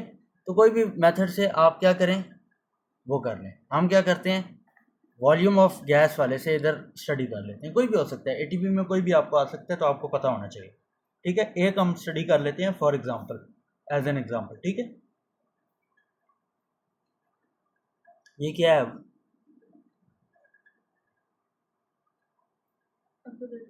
जी ऑपरेटस है, बीकर लगा हुआ है, कॉनिकल फ्लास्क, बीकर लगा, ये कॉनिकल फ्लास्क लगा हुआ है, इसमें ये सॉल्यूशन प्रेजेंट है किस चीज़ की? Hydrogen peroxide. सॉल्यूशन ही प्रेजेंट, ये ऐसे ये लाइन लगी हुई है। बेसिकली H2O2 प्रेजेंट है, ये सॉल्यूशन है। H2O2 क्या था भाई? ये देखो, एक्वस, H2O2 एक्वस, ठीक है जी। तो ये H2O2 की सॉल्यूशन है, इसमें क्या किया? मैंगनीज फोर ऑक्साइड डाल दिया, ठीक है जी। ये गैस कलेक्शन का पॉइंट रख दिया, स्टॉप वॉच रख दिया। अब ये कैसे रिएक्शन निकालेंगे? ये बेसिकली होता वही है, टेस्ट ट्यूब, ठीक है। उससे हम मैंगनीज फोर ऑक्साइड ऐड करेंगे, जैसे ही ऐड करेंगे आप क्या कर देंगे, साथ stop watch stop watch start कर देंगे। ठीक है जी, ये वो टेस्ट ट्यूब ज़्यादा बनती नहीं है, आपने वहाँ से वो वाला जो वहाँ पे इनिशियली हमने पढ़ा है उसको जहन में रखना है। स्टॉप वॉच स्टार्ट हो जाएगी, इधर से गैस इधर कलेक्शन हो जाएगी। जिस पॉइंट पे हमें लगेगा कि जी ये रुक गया, जैसे यहाँ पे रुक गया, अब और आगे मूव नहीं कर रहा, तो हम कहेंगे कंक्लूड करेंगे रिएक्शन कंप्लीट, टाइम स्टॉप। एक और भी तरीका हो सकता है, आप सर्टेन टाइम 10 सेकेंड्स फिक्स कर लें, फॉर एग्जांपल ऐड करें, स्टार्ट करें स्टॉप वॉच, 10 सेकेंड्स बाद ऑफ कर लें, वॉल्यूम नोट कर लें। ठीक है जी, सारे तरीके मैं बताते रहता हूँ सबसे ज्यादा वॉल्यूम जी। टाइम फिक्स किया हुआ है ना, जो 10 सेकेंड में जिसका सबसे ज़्यादा वो प्रोड्यूस होगा वो वाला कैटलिस्ट अच्छा होगा। ठीक है, क्योंकि देखो ना वो कैटलिस्ट अच्छा होगा जो सबसे कम में, जाहिर है टाइम अगर लेस है तो रेट ऑफ रिएक्शन ज़्यादा होगा, इंक्रीज कैसे होगा, टाइम हाई होगा। ठीक है, ये केस क्यों है, रेट ऑफ रिएक्शन रेट है तो ये डिवाइडेड बाय टाइम होता है। ठीक है, इस वजह से समझ आ रही है, तो वो टाइम जिसमें कम होगा, समझ आ गई। इधर कॉपर ऑक्साइड उसने लिया हुआ है एज एन एग्जांपल, दूसरा उसने कॉपर ऑक्साइड लिया हुआ है, ये सारी डिटेल एक्सपेरिमेंट की इधर लिखी हुई है। ठीक है, ये वाली आप पढ़ लीजिएगा, कोई इतनी वो बड़ी बात नहीं। ये अब उसने तो वो टिपिकल मेथड से किया, मैंने आपको वो मेथड बता दिया, नोट कर ले, मैं अभी नोट करवाता हूँ उनको, खुद ही नोट करवाता हूँ। ये जी आपके पास है मैंगनीज और कॉपर, इससे रेट ऑफ रिएक्शन निकालें, स्टीपर कौन सा ज़्यादा है, वो मैंगनीज जी मैंगनीज। ठीक है ना, ये यहाँ रिएक्शन पूरा हो जाएगा, यहाँ पूरा हो जाएगा। दो तरीके होते हैं, रिएक्शन कंप्लीशन पॉइंट किसका पहले है और दूसरा स्टीपर कौन है, ये मैंगनीज स्टीपर है, ये कम स्टीपर है। ठीक है, तो ये ज़्यादा बेटर कैटलिस्ट ऑप्शन है। इसमें दो ही एज एन एग्जांपल लिया हुआ है, वो आयरन 3 हाइड्रोक्साइड नहीं लिया हुआ, बट वो भी ले सकते हैं हमने। ठीक है, समझ आ गई। वो टाइम वाला मैं बताता हूँ, रिजल्ट क्या होगा, manganese 4 oxide is a better catalyst because graph is steeper, reaction completion point कह लें या उसको क्या कह लें, reaction is completed first, time for reaction completion in case of manganese 4 oxide is less. ठीक है जी,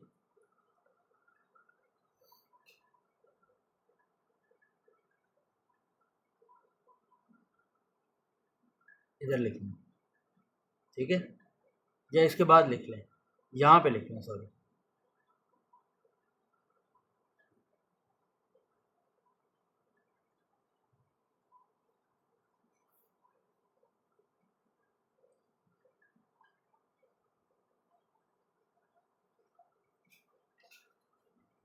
ठीक है, ये ग्राफ ही जी, यहाँ पे लिखें एक पॉइंट छोटा सा ही,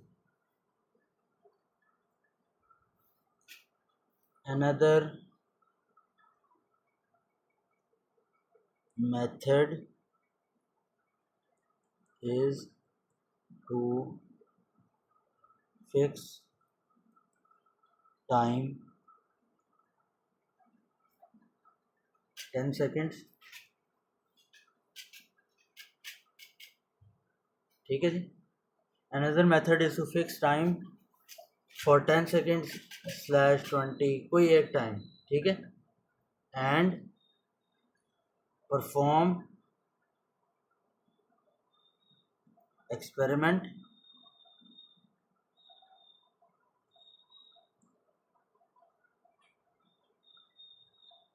for all catalyst। ठीक है, फॉर ऑल कैटलिस्ट्स। ठीक है, ये छोटा है। ठीक है, अब रिजल्ट में बेशक लिख लें या ऐसे ही लिख लें, बेशक the catalyst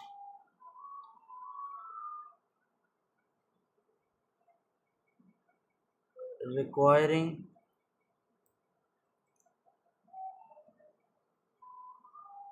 less time is most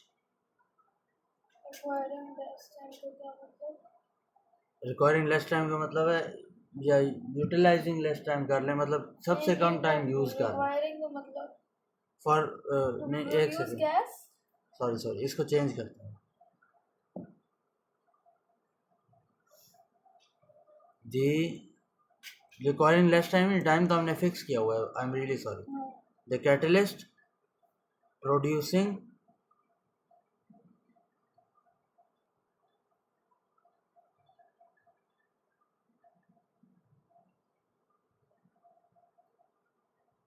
Highest amount of gas. highest volume of gas in fixed time is most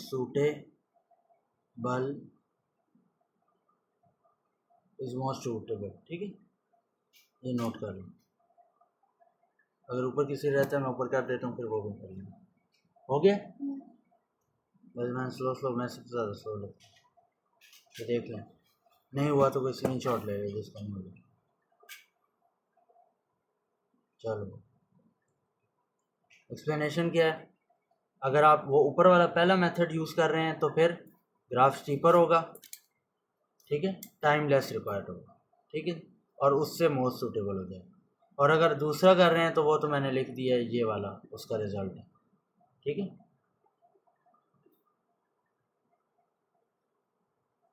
समझ आ गई? मिटा दूं? जी मिटा दें। आगे चलें।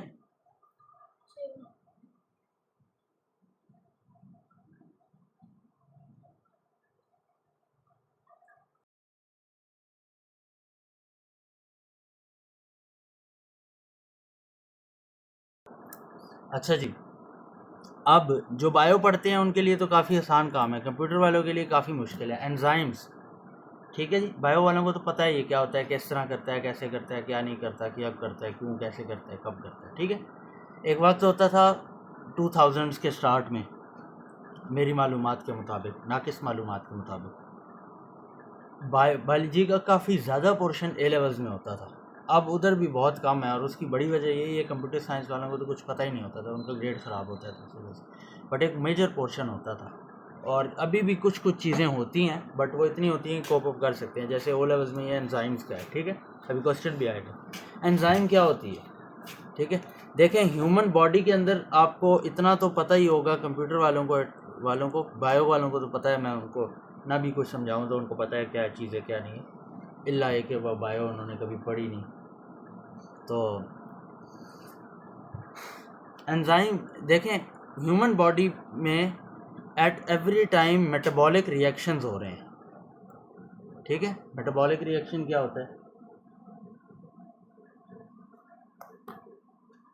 बताओ? मेटाबॉलिक रिएक्शन क्या होता है? बायो नहीं पढ़ी?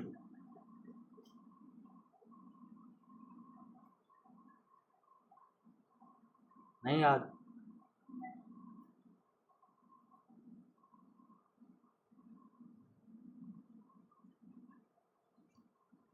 मेटाबॉलिक रिएक्शन ऐसे रिएक्शन होते हैं जो एक लिविंग ऑर्गेनिज्म के अंदर होते हैं,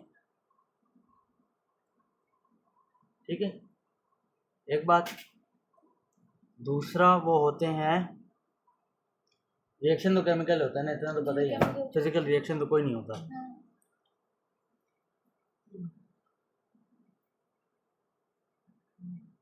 एक लिविंग ऑर्गेनिज्म के अंदर होते हैं, और लाइफ प्रोसेसेस के साथ होते हैं। एनर्जी, जिस तरह रेस्पायरेशन है, बॉडी के अंदर रेस्पायरेशन हो रही है, ठीक है, केमिस्ट्री में भी उसको थोड़ा बहुत डिस्कस करेंगे किसी पॉइंट पे, ठीक है, जिससे एनर्जी प्रोड्यूस होती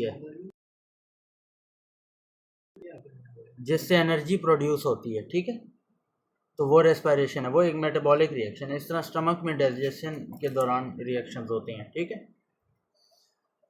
इन रिएक्शंस को जो कैटलाइज करता है, उसको एक स्पेशल नेम दिया जाता है, वो होता है enzyme. General name for catalyst in living organisms, कोई भी लिविंग ऑर्गेनिज्म हो सकता है, प्लांट, बैक्टीरिया, एनिमल, उसके अलावा कुछ याद नहीं आ रहा फिलहाल। ह्यूमन एनिमल एक ही, वो क्लास तो एक ही होती है बायो में, बट वैसे, ठीक है। एंजाइम, उसको क्या कहते हैं? एंजाइम। अच्छा जी, सो एंजाइम बेसिकली क्या है? लिविंग ऑर्गेनिजम्स के अंदर जो भी लिविंग ऑर्गेनिजम्स के अंदर जो भी रिएक्शंस हो रहे हैं उनको जो जो उनके लिए जो कैटलिस्ट होता है बेसिकली उसको एंजाइम कहते हैं। अब वो एंजाइम का आगे भी स्पेसिफिक नेम हो सकता है क्योंकि ये एक जनरल कैटेगरी ऑफ कैटलिस्ट है एंजाइम, ठीक है। Living organism the catalyst that catalyzes reactions in living organisms is known as enzyme। ये बेसिकली कैटेगरी ऑफ कैटलिस्ट है। इसके अंदर फर्टर टाइप्स होती हैं, जैसे स्टमक में जो आपके एमाइलेस एक होती है, मुझे जहन में नहीं रहा, बहुत पहले बायो पढ़ी थी ज़माने कदीमी में, तो अब मुझे जहन में नहीं है, बट एमाइलेस एक एंजाइम होती है जो कुछ करती है किसी जगह पे, स्टमक में नहीं होती, ये पता नहीं किधर होती है, ठीक है। तो ये बायो वाले ज़्यादा बेहतर बता सकते हैं, ठीक है जी। तो ये स्लाइड देख लीजिए।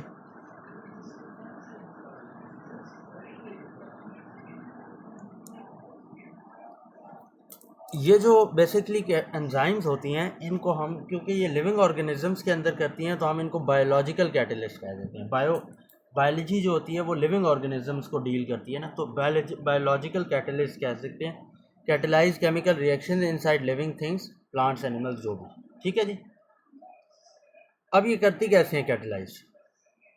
एंजाइम जो होती है ना बेसिकली, ये एक एंजाइम है आपके पास, ठीक है, ठीक है। ये जो आप देख रहे हैं ना, ये शेप ऊपर जो है, ये क्या है भला, कुछ पता है आपको? इसको कहते हैं एंजाइम की, क्या कहते हैं, एक्टिव साइट। ये बेसिकली कैटलाइज कैसे करती है? जो भी मॉलिक्यूल होता है ना, रिएक्टेंट्स होते हैं, वो आके इधर अटैच होते हैं। ये रिएक्टेंट्स हैं, देखें, ये रिएक्टेंट्स हैं, ठीक है। ये पहले आपस में अटैच हुए रिएक्ट करने के लिए, फिर ये एंजाइम की एक्टिव साइट में अटैच होते हैं। ये सिर्फ एंजाइम के केस में, कैटलिस्ट के केस में नहीं है। जनरल केमिकल एंजाइम इसी तरह करती है, फिक्स होते हैं। एंजाइम इसको अपने साथ जोड़ के इसका रिएक्शन फास्टर करती है, और एंड में जो भी प्रोडक्ट बनना होता है वो बनता है और रिलीज कर देती है उसे। समझ आइए, ठीक है। एक्टिव साइट में इसको बाइंड करती है, बॉन्ड से बाइंड का मतलब है जोड़ती है। ये बाइंडिंग हुई भी है इसमें।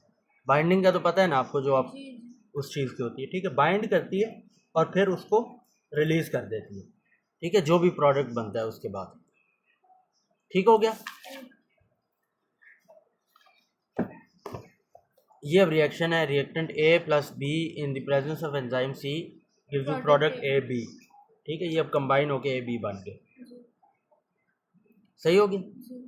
ये इसका मैकेनिज्म है। ये सिर्फ आपको डायग्राम पता होनी चाहिए, कोई ज़्यादा एक्सप्लेनेशन बहुत रेयर ही आती है। आ भी जाए तो आप जस्ट एक वर्ड आपने एक्टिव साइट का यूज़ करना है, दूसरा रिएक्टेंट्स लिख लें बेशक, बाइंड टू एंजाइम, ठीक है, और विच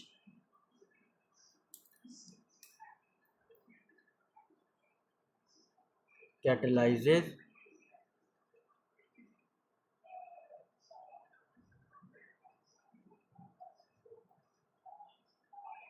रिएक्शन।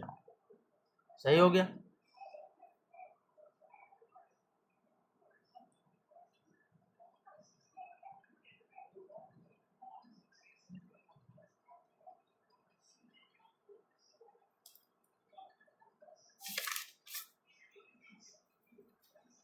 तो लिख लिया ये बातें जो मैंने लिखवाई हैं। अगर कोई पूछ ले मैकेनिज्म क्या है, तो number 1 active site, enzyme has an active site. Number 2 reactants bind to enzyme active site of enzyme या एंजाइम विच कैटलाइजेस रिएक्शन, ठीक है। और आखिर में थर्ड पे लिख दें प्रोडक्ट्स आर रिलीज,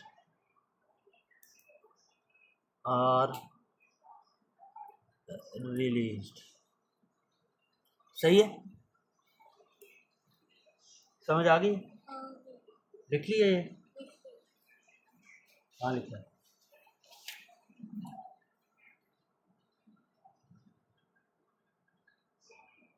बता दूं? प्रॉपर्टीज देख लें एंजाइम्स की। जिस तरह कैटलिस्ट की 8 प्रॉपर्टीज पढ़ी हैं, एंजाइम्स की भी प्रॉपर्टीज होती हैं।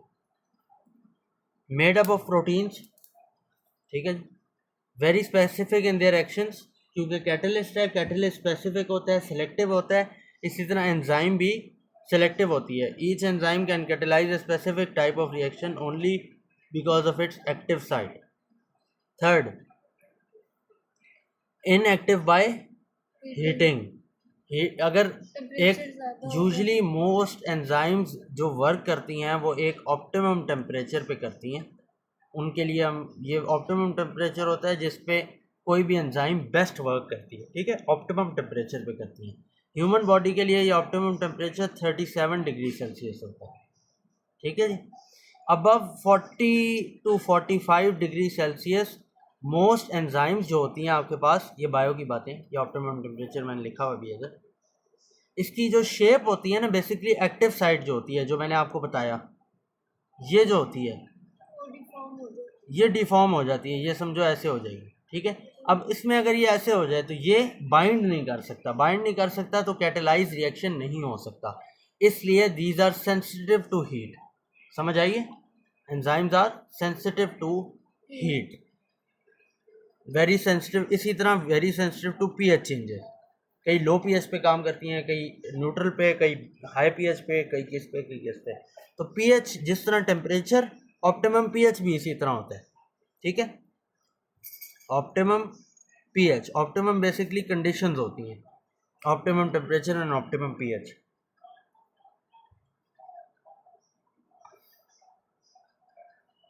सही है, ये एक एग्जांपल है।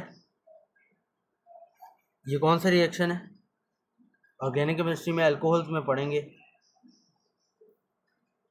फर्मेंटेशन, ठीक है, जिससे आप एथेनॉल बनाते हैं, लिखा हुआ है ऊपर फर्मेंटेशन। ये अच्छा जी, एंजाइम समझ आ गई, जी कैटलिस्ट समझ आया। जी अब कैटलिस्ट के पास paper question. Iron 3 chloride can act as catalyst, ये वो क्वेश्चन में चल रहा था, iron 3 chloride for some reactions, ठीक है। Explain how a catalyst increases rate of reaction, 2 mark. वो lowers the activation energy and provides an alternative pathway for the reaction. और कुछ कोई पॉइंट अगर 3 मार्क हो, तीन lowers activation energy, provides alternative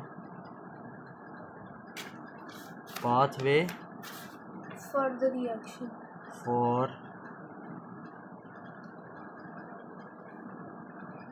reaction, ठीक है।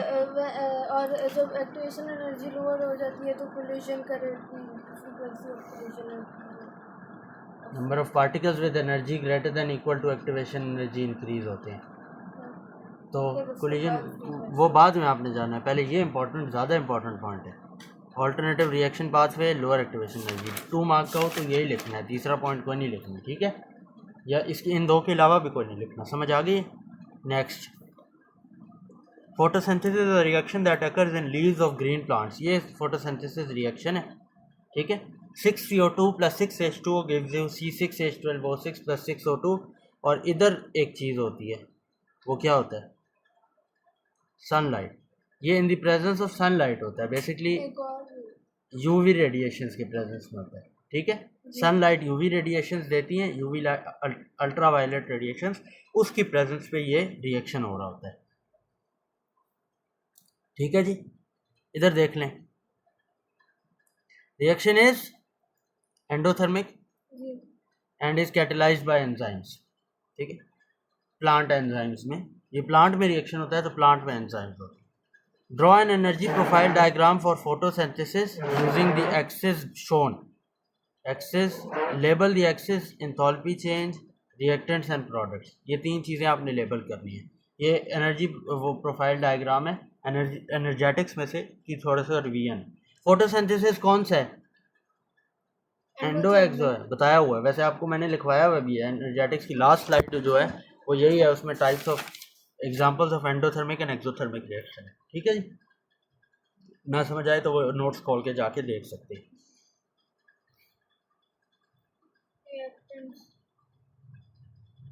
ऊपर होगा नीचे होगा, रिएक्टेंट्स नीचे होंगे, प्रोडक्ट ये रिएक्टेंट्स है, लेबल करना है, आप पूरा लिखेंगे, ठीक है। इधर देख लें, ये लाइन पूरी खींचेंगे इधर तक आगे, ठीक है। यहाँ सिर्फ मैं आर लिख रहा हूँ, ठीक है। प्रोडक्ट्स, एक्सेस लेबल करनी है, इधर क्या होता है,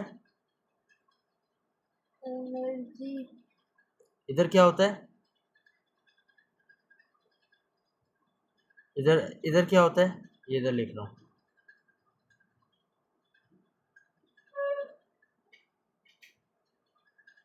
नहीं पता तो फिर बोला क्यों नहीं। प्रोग्रेस ऑफ रिएक्शन, मेरा पेपर है जो आपने खामोशी इख्तियार की हुई है।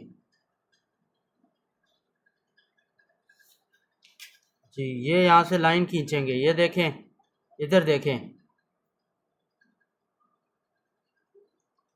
ये यहाँ से ऊपर एरो, ये क्या है, delta H, enthalpy change delta H पूरा लिखना है, ठीक है जी। हो गया लेबल या कुछ रहता है, क्या रहता है, एक्टिवेशन एनर्जी। उसने कहा है कहीं लेवल दी एक्टिवेशन एनर्जी, तो फिर मैं क्यों करूँ, करना है तो ये आपको बता देते हैं, ठीक है। ये देख लें, ठीक बनाइए,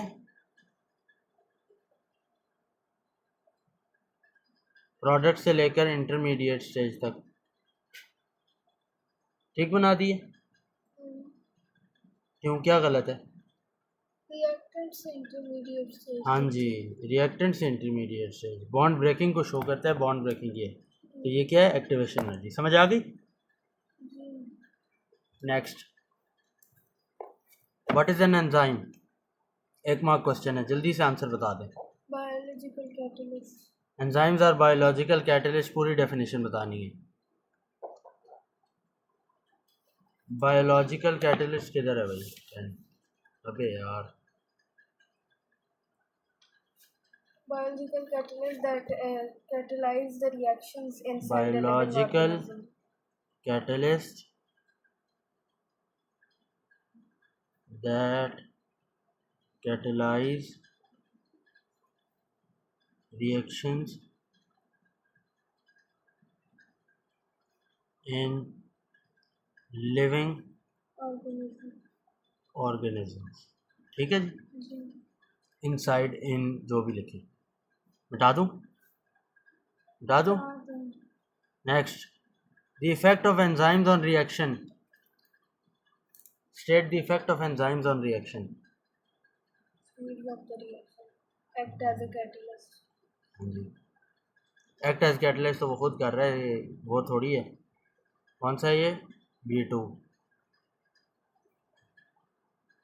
ये देखें, देख लें इधर, speeds up reaction lowers activation energy, तो स्पीड्स अप, ठीक है जी।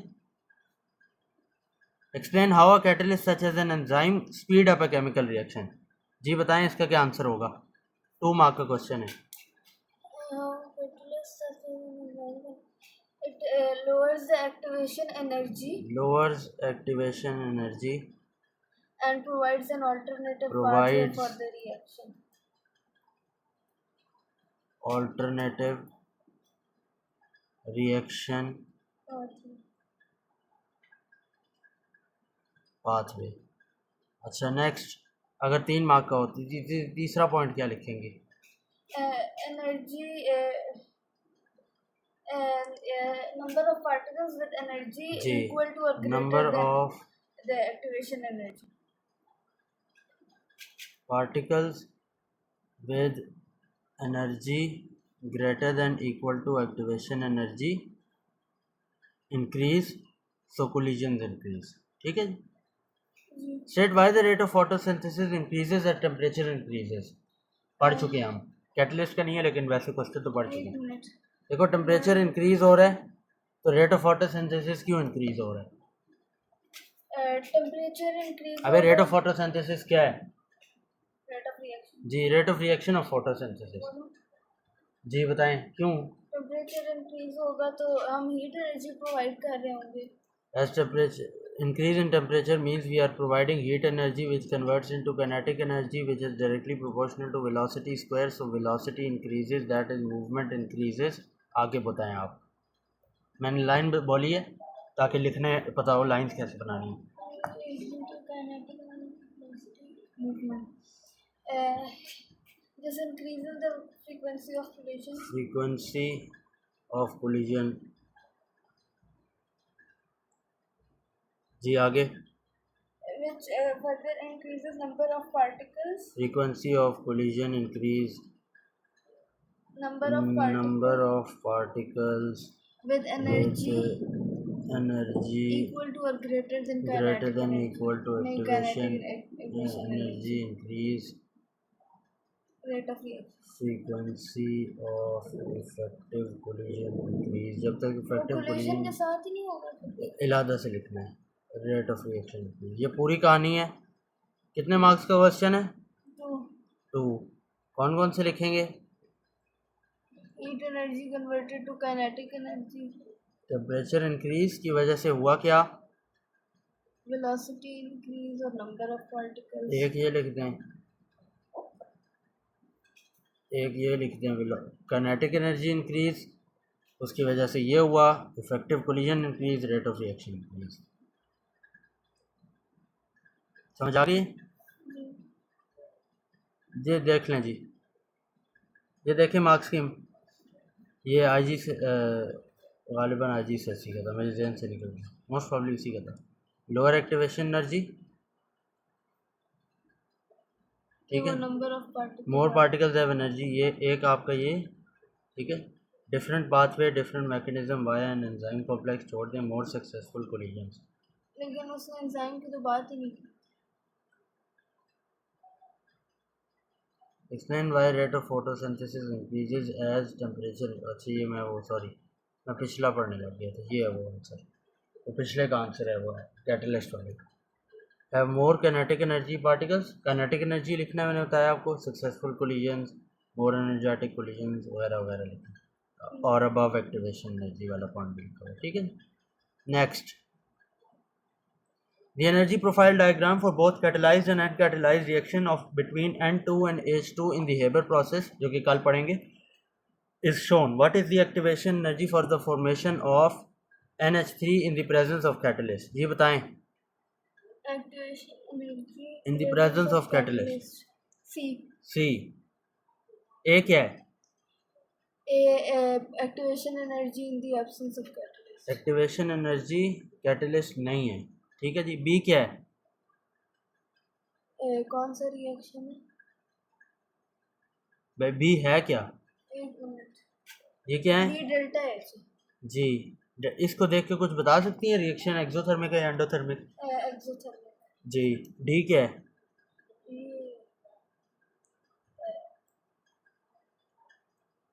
कुछ भी नहीं है.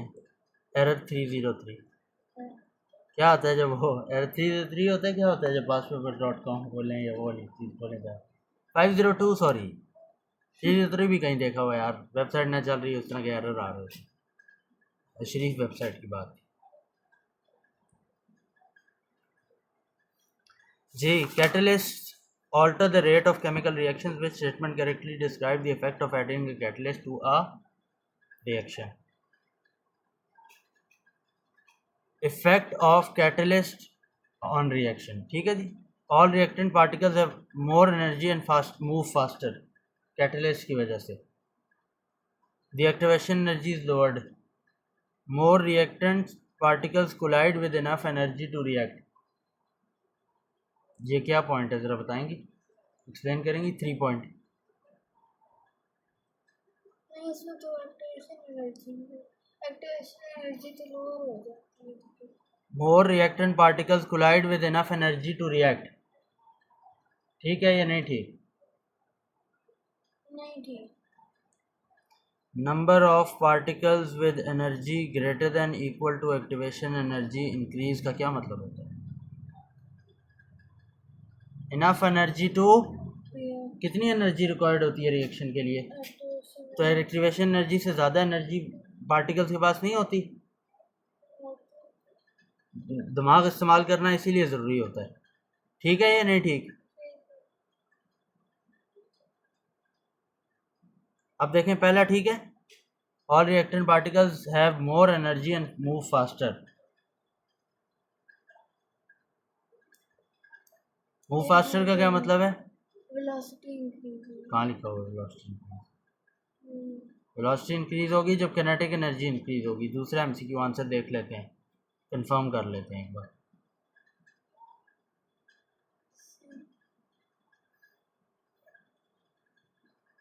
सी, ठीक है जी। कुछ समझ आई है पल्ले? ये इंग्लिश का पेपर, इंग्लिश अगर आप पढ़ रही हैं इतना तो आपको पता होना चाहिए कि आप ट्रांसलेट करके इसको लिंक कर लें। हर चीज़ अब A to Z नहीं होगी, इधर कुछ लिखा होगा कहीं कुछ लिखा होगा, फिर मैं क्या करूँ? 2 and 3 C। हाइड्रोजन पर oxide decomposes manganese 4 oxide, shows the apparatus to monitor rate of reaction। ये कौन सा apparatus? Volume of gas. The rate of reaction। Which statement is correct when a catalyst is added to aqueous? ये catalyst increases the activation energy for the reaction, decrease करता है। The catalyst is used up during the reaction, property है कि वो use up नहीं होता। Gas syringe fills up more quickly when the catalyst is added। ये कहाँ पे पढ़ा था? ये किस जगह पे ये पॉइंट पढ़ा था? Total amount of oxygen produced increases when the catalyst is added। नहीं प्रोडक्ट की यील्ड पर कोई फर्क नहीं पड़ता कैटलिस्ट से। ये हमने पढ़ा experiment to verify the effect of catalyst, वैसे जनरल भी हमें पता है। Next, the following statements refer to the use of catalyst in chemical reactions. Catalyst increases the activation energy, catalyst increases the rate of reaction, catalyst increases the yield of reaction. क्या answer है? Which process does not involve the use of a catalyst?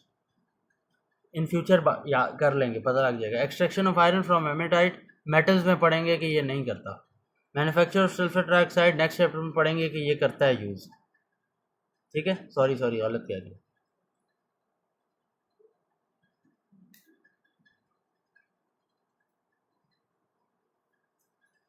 ये काफ़ी repeat हुआ था तो मैंने डाल दिया, मैं बाद में इसको दोबारा से बताऊंगा। हाँ सही है, ये वाला नहीं करता। ठीक है, प्रोडक्शन ऑफ अमोनियम कल पढ़ेंगे, करता है। रेडॉक्स रिएक्शंस आज क्या दिन है? वेडनेसडे, थर्सडे, फ्राइडे, सैटरडे को पढ़ेंगे। That remove combustion pollutants from car exhaust के करता है। रेडॉक्स रिएक्शन पढ़ेंगे। आंसर क्या है? अच्छा, डज नॉट। ठीक है, पढ़ेंगे मेटल्स में पढ़ेंगे वो डज नॉट वाले। जब पढ़ लेंगे तब पता लगेगा, वैसे मैंने बता दी, बाद में फिर क्वेश्चन देख लेंगे उस पर। सम रिएक्शंस आर शोन, ये which of these use a catalyst when carried out industrially? Use करता है, बता रहा हूँ।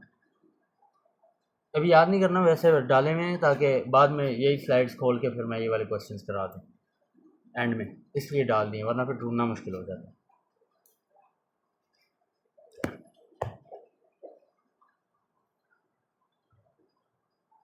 करता है और करता है, डी है। ठीक है, बाद में सही है।